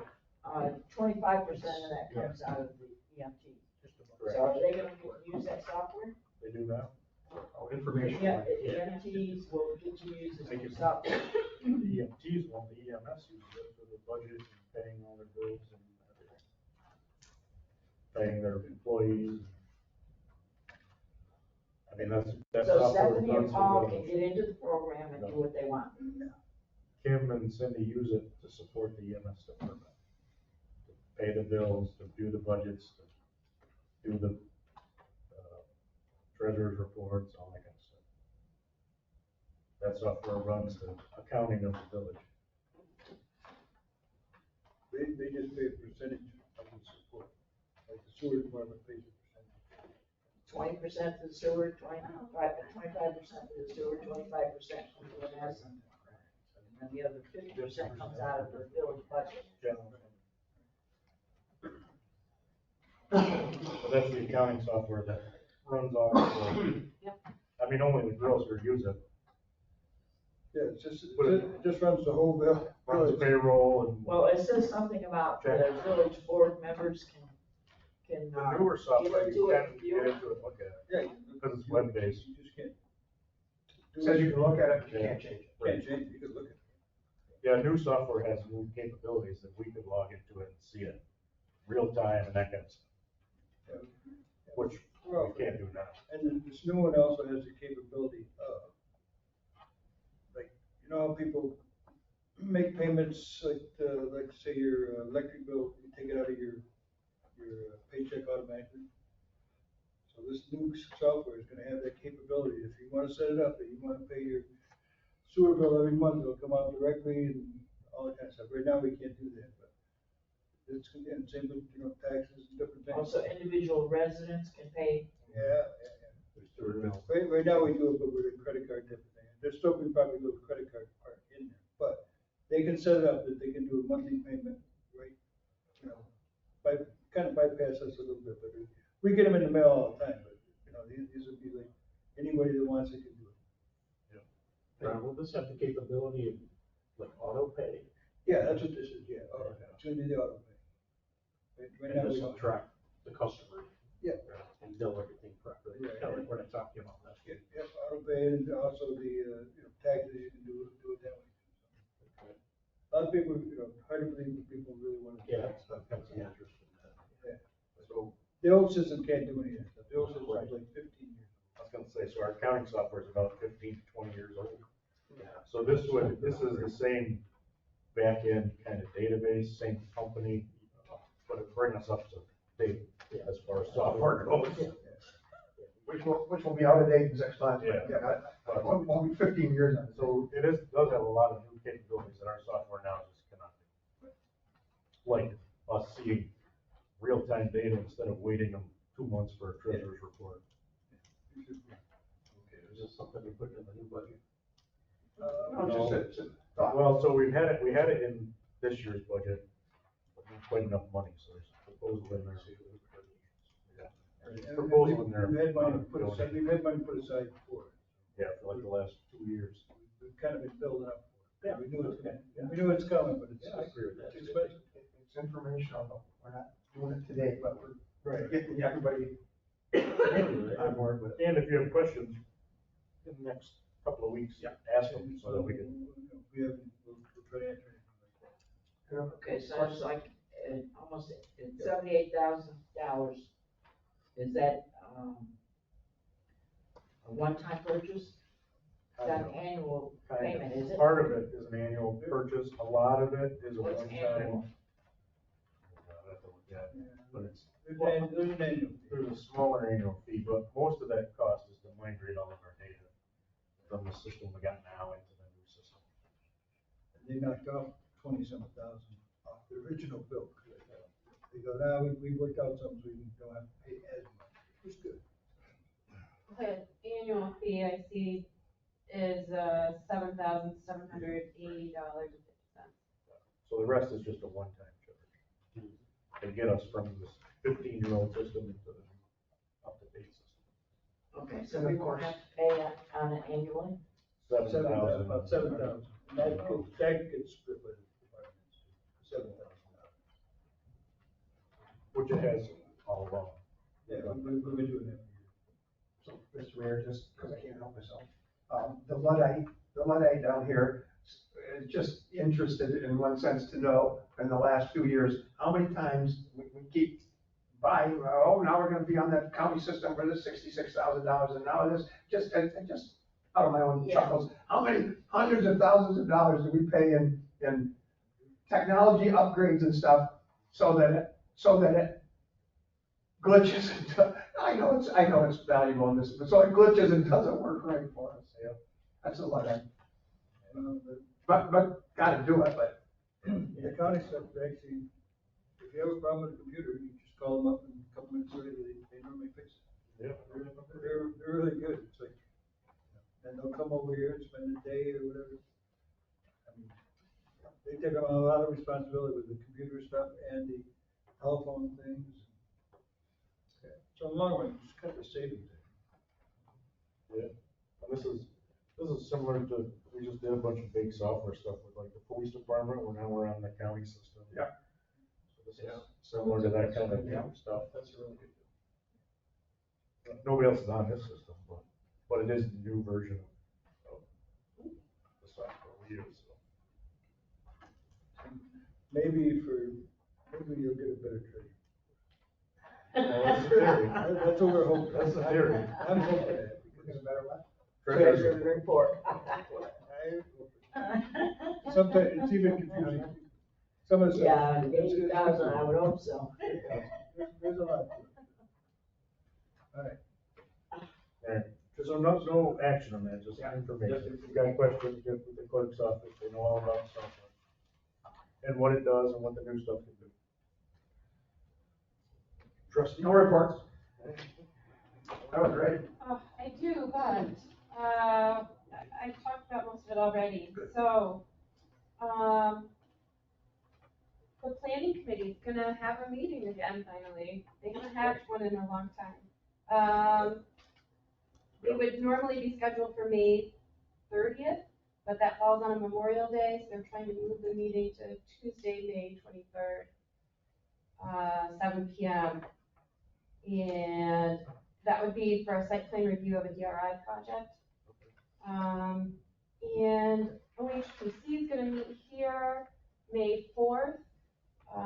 They meet at 7 p.m. There's a mural on North Ave, DRI project on North Ave, a DRI project, sort of like Main and Temple, and then, another project on Main Street. 231 Main Street and 130 Temple Street is the former pig prison. And Oh, yeah. The back. Oh, The back end. it's different ones. To- Oh, yeah, back. Oh, it's the same building. Big stuff in Keith Nichols' office. yeah, so they're having a big project and another project on Main Street. So, yeah, so it's, construction season and DRI stuff is starting to come through. There's a grant, available, for art. It's called Submerse New York, Creative Approaches to Flood Risk Communication and Outreach Through Public Art. The Water Resources Institute has that. It funds artists to create art, that addresses flood risk. It creates education and outreach, through symbolism or, art.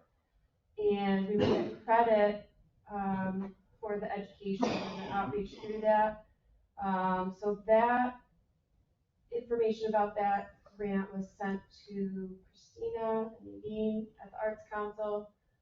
But it would be, a village thing.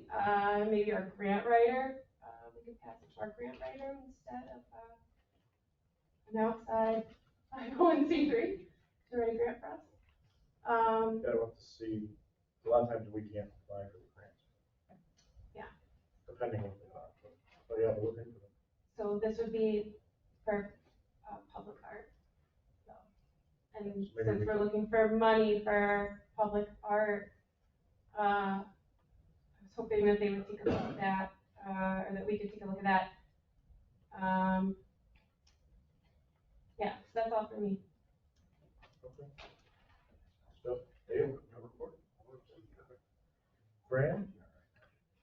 Okay, the cemetery committee, they, Friends of Owego Evergreen Cemetery did receive a bill from Forest for $18,500, which is the amount that, they bid. So we have $6,500 left that we will, get a bid, I talked with Fred, we'll get a bid to replace the concrete pad in front of the chapel. and, hopefully a short sidewalk that connects the, parking lot up to that pad. Hopefully we can do, that'll work. Okay, so, yeah, this, last workday, we had, 15 people come volunteer. It was a great turnout. And so, we have, a workday on, May 13th. And, at which we will do, grave abatement. Fred has been getting dirt up there for us and, cutting down, Burberry bushes, which are undermining the gravestones. And on, May 23rd, which is actually a weekday, there's a group, from Tioga Opportunities that's going to be up there. We're gonna be, having them work on cleaning tombstones. June the 10th, we'll be, working with, the, gravestone restoration people. They'll be teaching us how to upright tombstones. And then, July 15th and August 18th, we're going to be, those are the hotter months, we'll be working on, cleaning tombstones. September 16th and October 14th, we'll be back to working on the Burberry bushes. So that's it for now. Okay, could I ask a question? Sure. Can you tell me, some times on that May 13th workday, do you know what time that is? Oh, all of them are from 9 a.m. to noon. Everything, pretty much, okay. Yes. Sorry about that. Thank you. You good? Yep. Charles? Other than participating in the Little League Parade, which was fun, always. I got a response back from Adam Weissman. I had sent him that idea about the art park with the sculptures, the scrap metal idea, remember that? He said he liked it, but he didn't specify whether he was gonna participate in it or donate. This is the idea with the giant metal sculptures, the ostrich, the walrus, the elephant, the giraffe, and the owl, all using the letters of Owego, situated around the park. 15 to 20-foot sculptures made by volunteers using the scrap metal from his place. So he knows that there's something there, and if he wants to be involved in it. That's as far as I got with that. I got this email. I think I'm the only one that got it. Does anybody know a Robert Ballounis?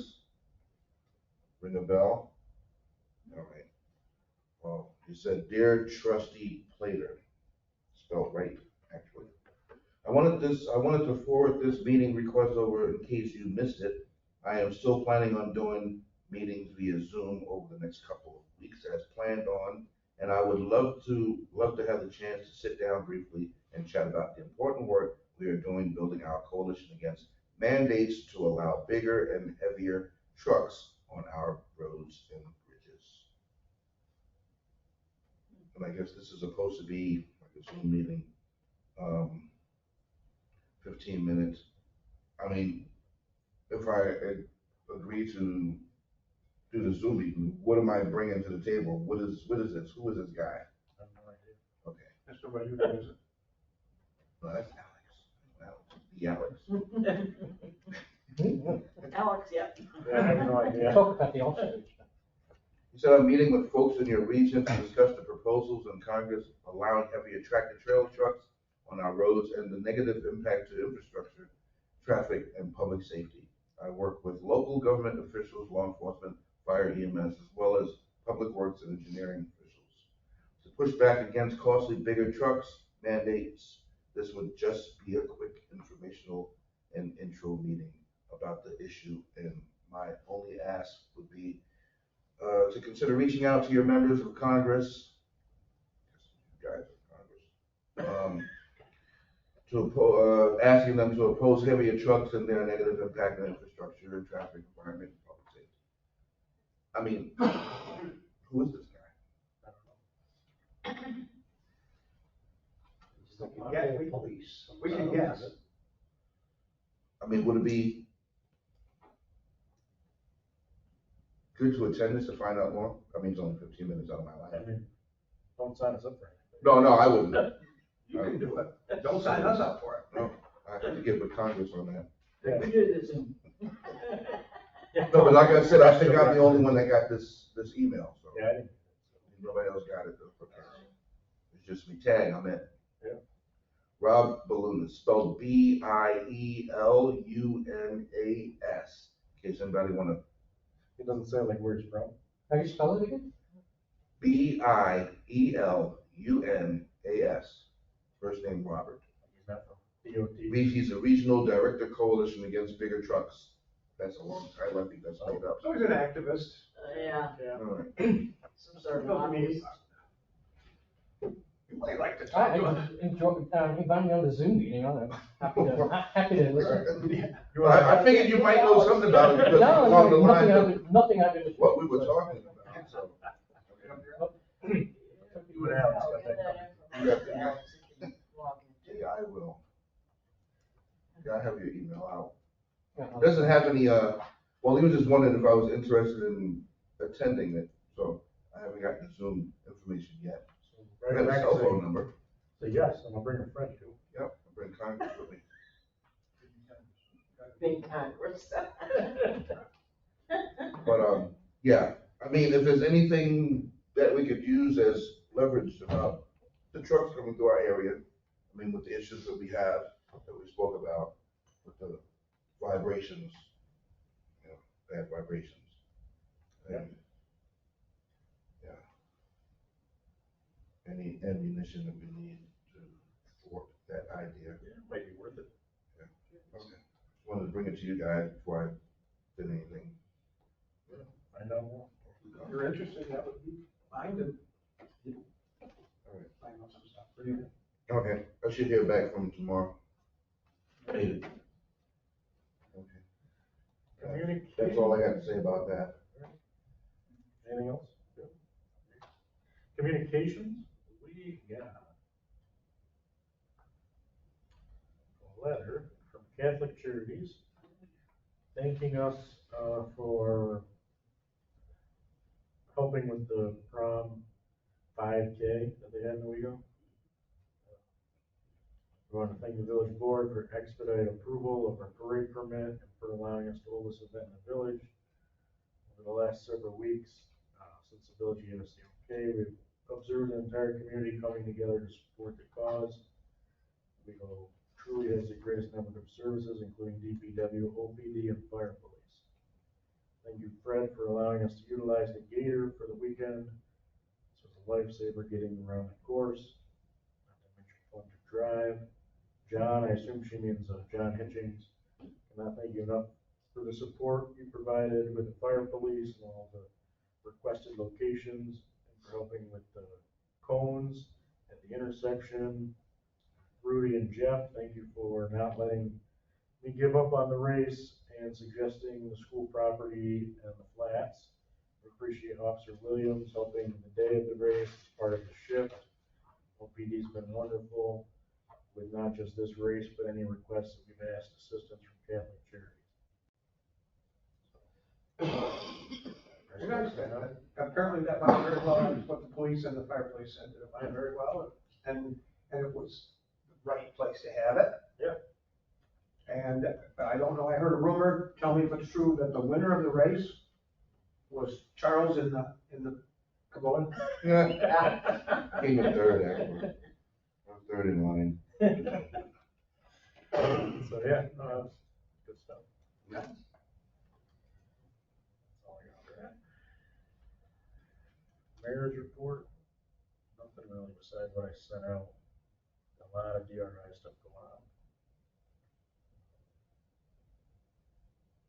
I got a question for you, Mike. Did we get the contract signed with Tavern Center?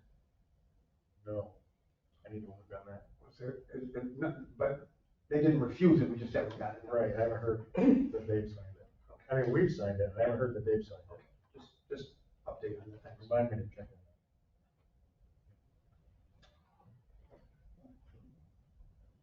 That's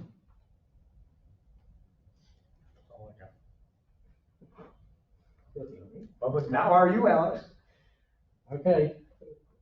Nothing? At the moment, all right. they just still young. What is your email?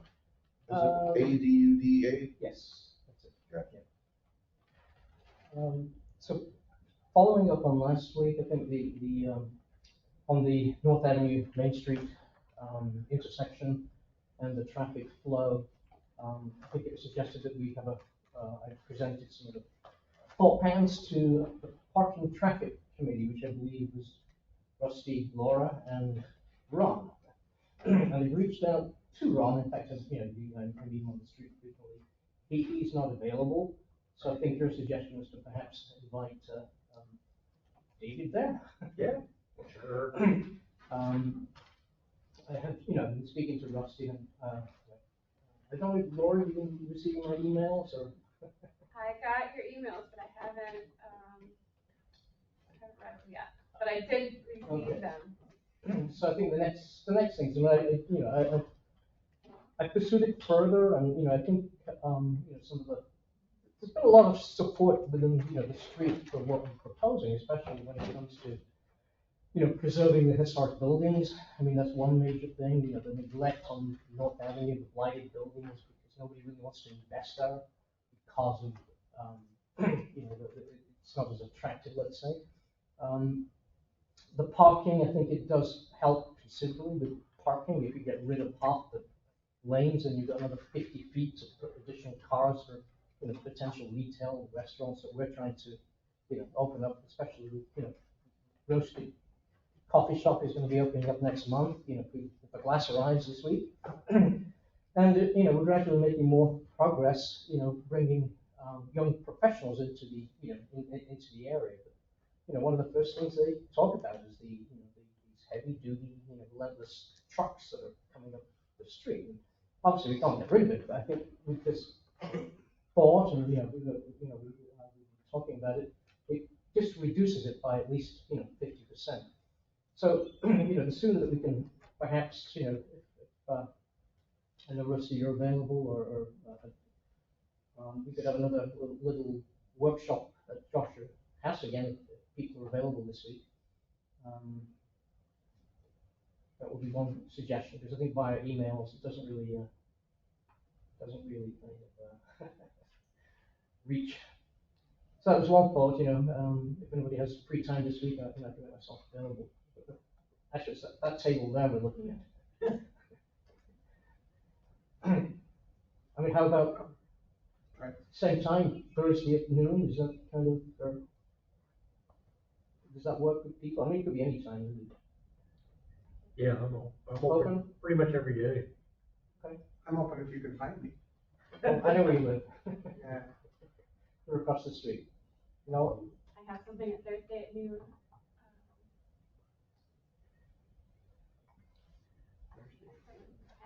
After that, I'm like, maybe Later? 1:30. Yeah, that's fine. On Tuesday. Sorry, 1:30 then? So sometime after 1:30 on Thursday. That's I can have fine with me. break. Mr. Fuller? Yep. 1:30? 2 o'clock, 1:30? Yeah, and then I gotta be done by 4. 2 to 4? Yeah. 2 to whatever. Yeah. Place. I mean, we can perhaps just walk the block, because I mean that resolves a lot of the the graphics. It's really what we're trying to do is simplify it. It's the path of least resistance, and it's almost like a minimal intervention. So I think that's how we'd like to start it, without a massive kind of master plan. It's just hopefully quite simple. That's one thing. The other thing is to go back, if I can. Well, two things. One was the Hyde Park parking lot because again, it affects North Avenue. One of the things that I saw when, we walked it again, I think it was last week or the week before, I didn't see any kind of indication of landscaping in there. I mean, there was a lot of like islands and dead spaces, and one of the things we thought, would be really nice if we could plant trees in there, because that is our backyard. And, as we develop our restaurants, when people start to park there, it's a little bleak, blighted. So I think with some greenery and some trees, and we would even donate trees if we can, incorporate that into Hunt's plans in strategic areas. So that's just another, food for thought, because obviously, as we get more activity there, we want to make it, lively with greenery and trees and plants. We're certainly going to be doing that on our properties as we develop the bank, because we want to make the bank more of a, private public space without the traffic. And like I showed you last time, the alleyways is something we want to try and draw people into the parking area, to the cafes and restaurants and stuff like that. So that's, and I think other, stakeholders and, property owners would contribute trees, because it is, if you go down, it's pretty bleak, let's call it. Yeah. And if you get, new blacktop without any landscaping, it would just break down the, monotony. And I'm surprised that, the village doesn't have codes like, for parking areas where every 12 cars, you have to put, 4 feet of planting. And that's mandated in a lot of, municipalities, especially when you're doing, when I look at where I'm living now, look out at the, the Walgreens parking lot, and again, it's just a massive, uninterrupted space of, well, I was going to say full of cars, but there's hardly any cars in there. So again, it's an underutilized piece of property without any greenery, and doesn't make it very attractive. People are coming in, people are coming in to live. And one of the things we found, with our developments is that we're attracting people from out of Owego, which is, I think is good. So we're getting a young, which is our vision, is to get younger blood into the, into the village to appreciate, appreciate, the town and stuff. The last thing I wanted to go, just again, it's just a general discussion, is the fire station. I'm obviously very happy now to see some activity, because that, is the end of our, not that we're selfish, but it's the end of our block, and it is a landmark. And, once again, it's been totally neglected, for whatever reason. It's not even, the fire trucks use it anymore. The fire station is a symbol of the community, just like the police station is. Well, it's being used for the emergency squad right now. Right. We've got all our ambulances in there. Right. It is used, but it's not what it was kind of, intended for. And one of the things that I was, again, talking to various people, including, Rusty, is that I think the find, like we found, is that by the time you spend all this money on repair works and restoration works, it's going to be double what your DRI grant is going to, in fact, ours is even triple, 4 times the amount, because of the processes we have to go through. So we're looking at doing, obviously a couple of buildings now without any DRI funds, just to expedite it and make it a little bit more, cost effective in some ways. So for the fire station, again, I was having just discussions with different people. So I wonder whether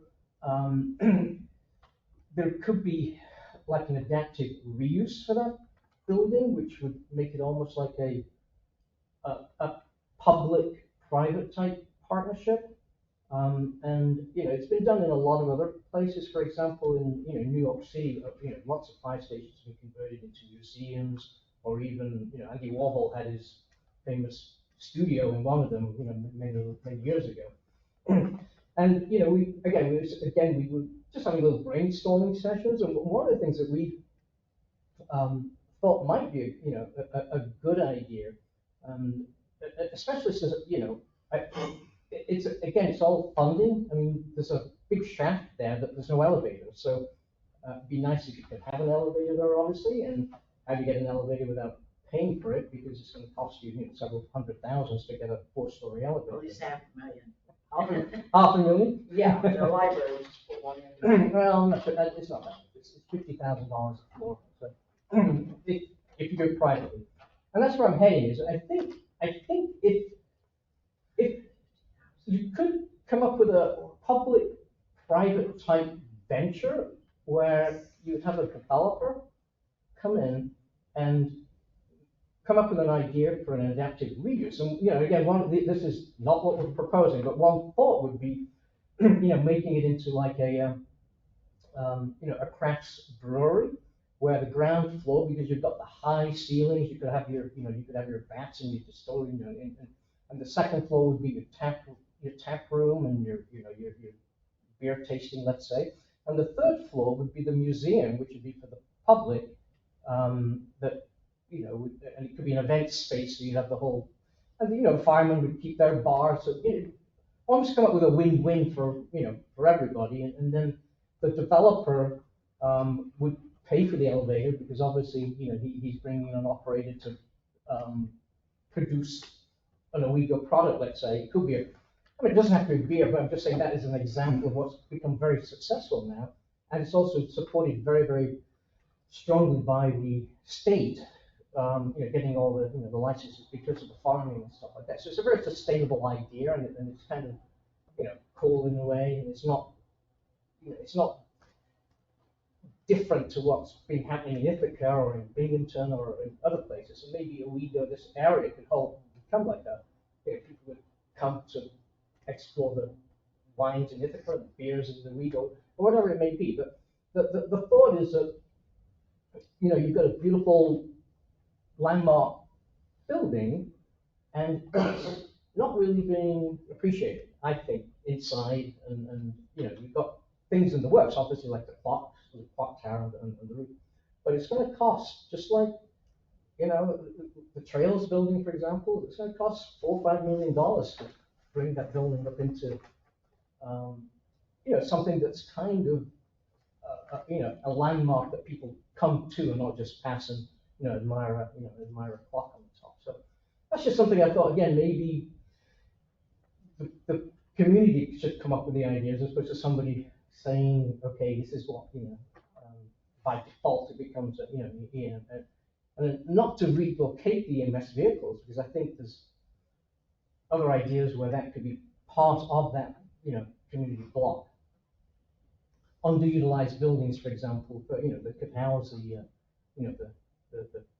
EMS stations and the control centers for the fire. Yeah. Yeah, Just planting seeds. More ambulances in. Right.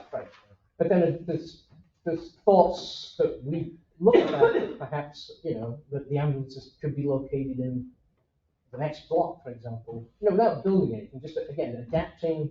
The key is adaptive reuse of underutilized, spaces and buildings, which doesn't cost anything. It's just a matter of, juggling things around. The only thing I have to say about that is there are 5 fire departments that equals one whole large department. Each one of us, and I say us because I am from the fire department, have our club rooms, or you say recreation rooms.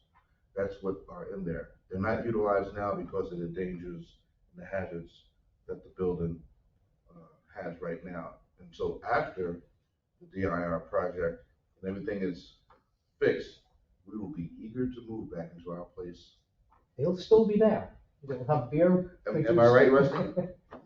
It's a, I think it's 20,000 square feet, if I'm not mistaken, 15 to 20. Each one of those rooms are accounted for. Right. The elevator sounds nice because my room is actually all the way at the top. Yeah. Those stairs kill me. The problem with the fire station is that for decades, previous boards have not budgeted the money to upkeep that fire station.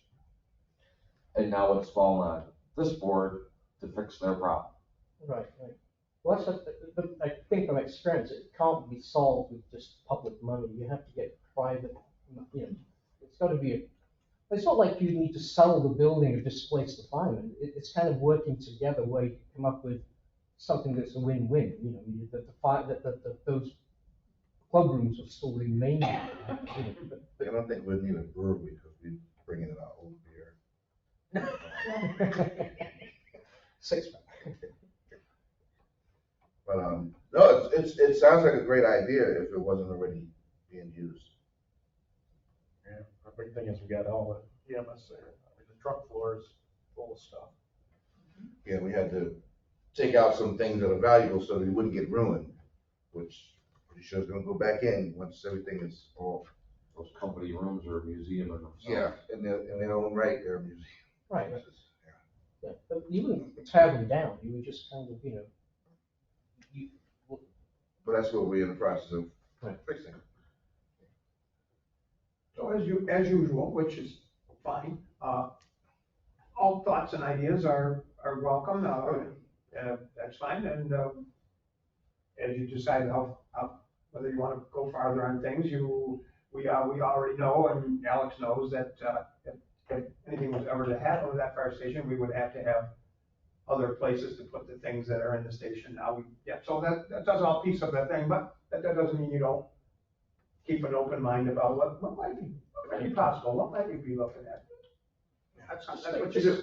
just food for thought. So Yeah, That's right. Think And about just to let you know, there's a whole lot of other minds other than what you see here. Rusty and myself as, firemen. So, we can fill this room up with. We can't go up in the company five's rooms, we got a refrigerator Yeah. full of beer that's sitting there. We can't go in there. For the right price. Yeah, and you multiply that by 4, 5. Fire department's an interesting animal. But back to you, Alex, it's your floor. No, I'm just saying, whatever you. No, it's, Sure. again, it's just, it's ideas that I've come up with. I mean, I was, you know, delighted when I was given the tour, I mean, you know, by the EMS person, and she was one of the people who said, I wish somebody would really do something with this building, because it's, you know, it's almost sad in a way that it should be like. Well, you're probably given a tour by an individual who didn't know this place in its heyday.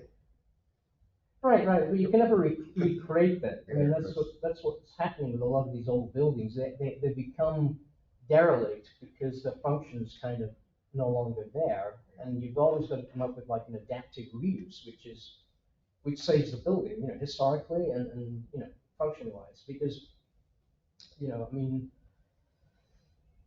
you know, again, you know, it might be worth just having like a little study group just to kind of brainstorm things of what could be done there. If anything can, you know. I think that's it, unless anybody has any questions for me. I'm sure many of us will be speaking with you many more times about this stuff. Yeah, Alex, I definitely appreciate your input and your thoughts. As an outsider coming into our community, you know, sometimes that's what we need to be woken up, because things do become complacent, you know. We get used to certain things, so it's nice to have some fresh ideas coming to the table. Thank you. So thank you. Mr. DeVarney. All I'm gonna say is that you're talking about North Avenue.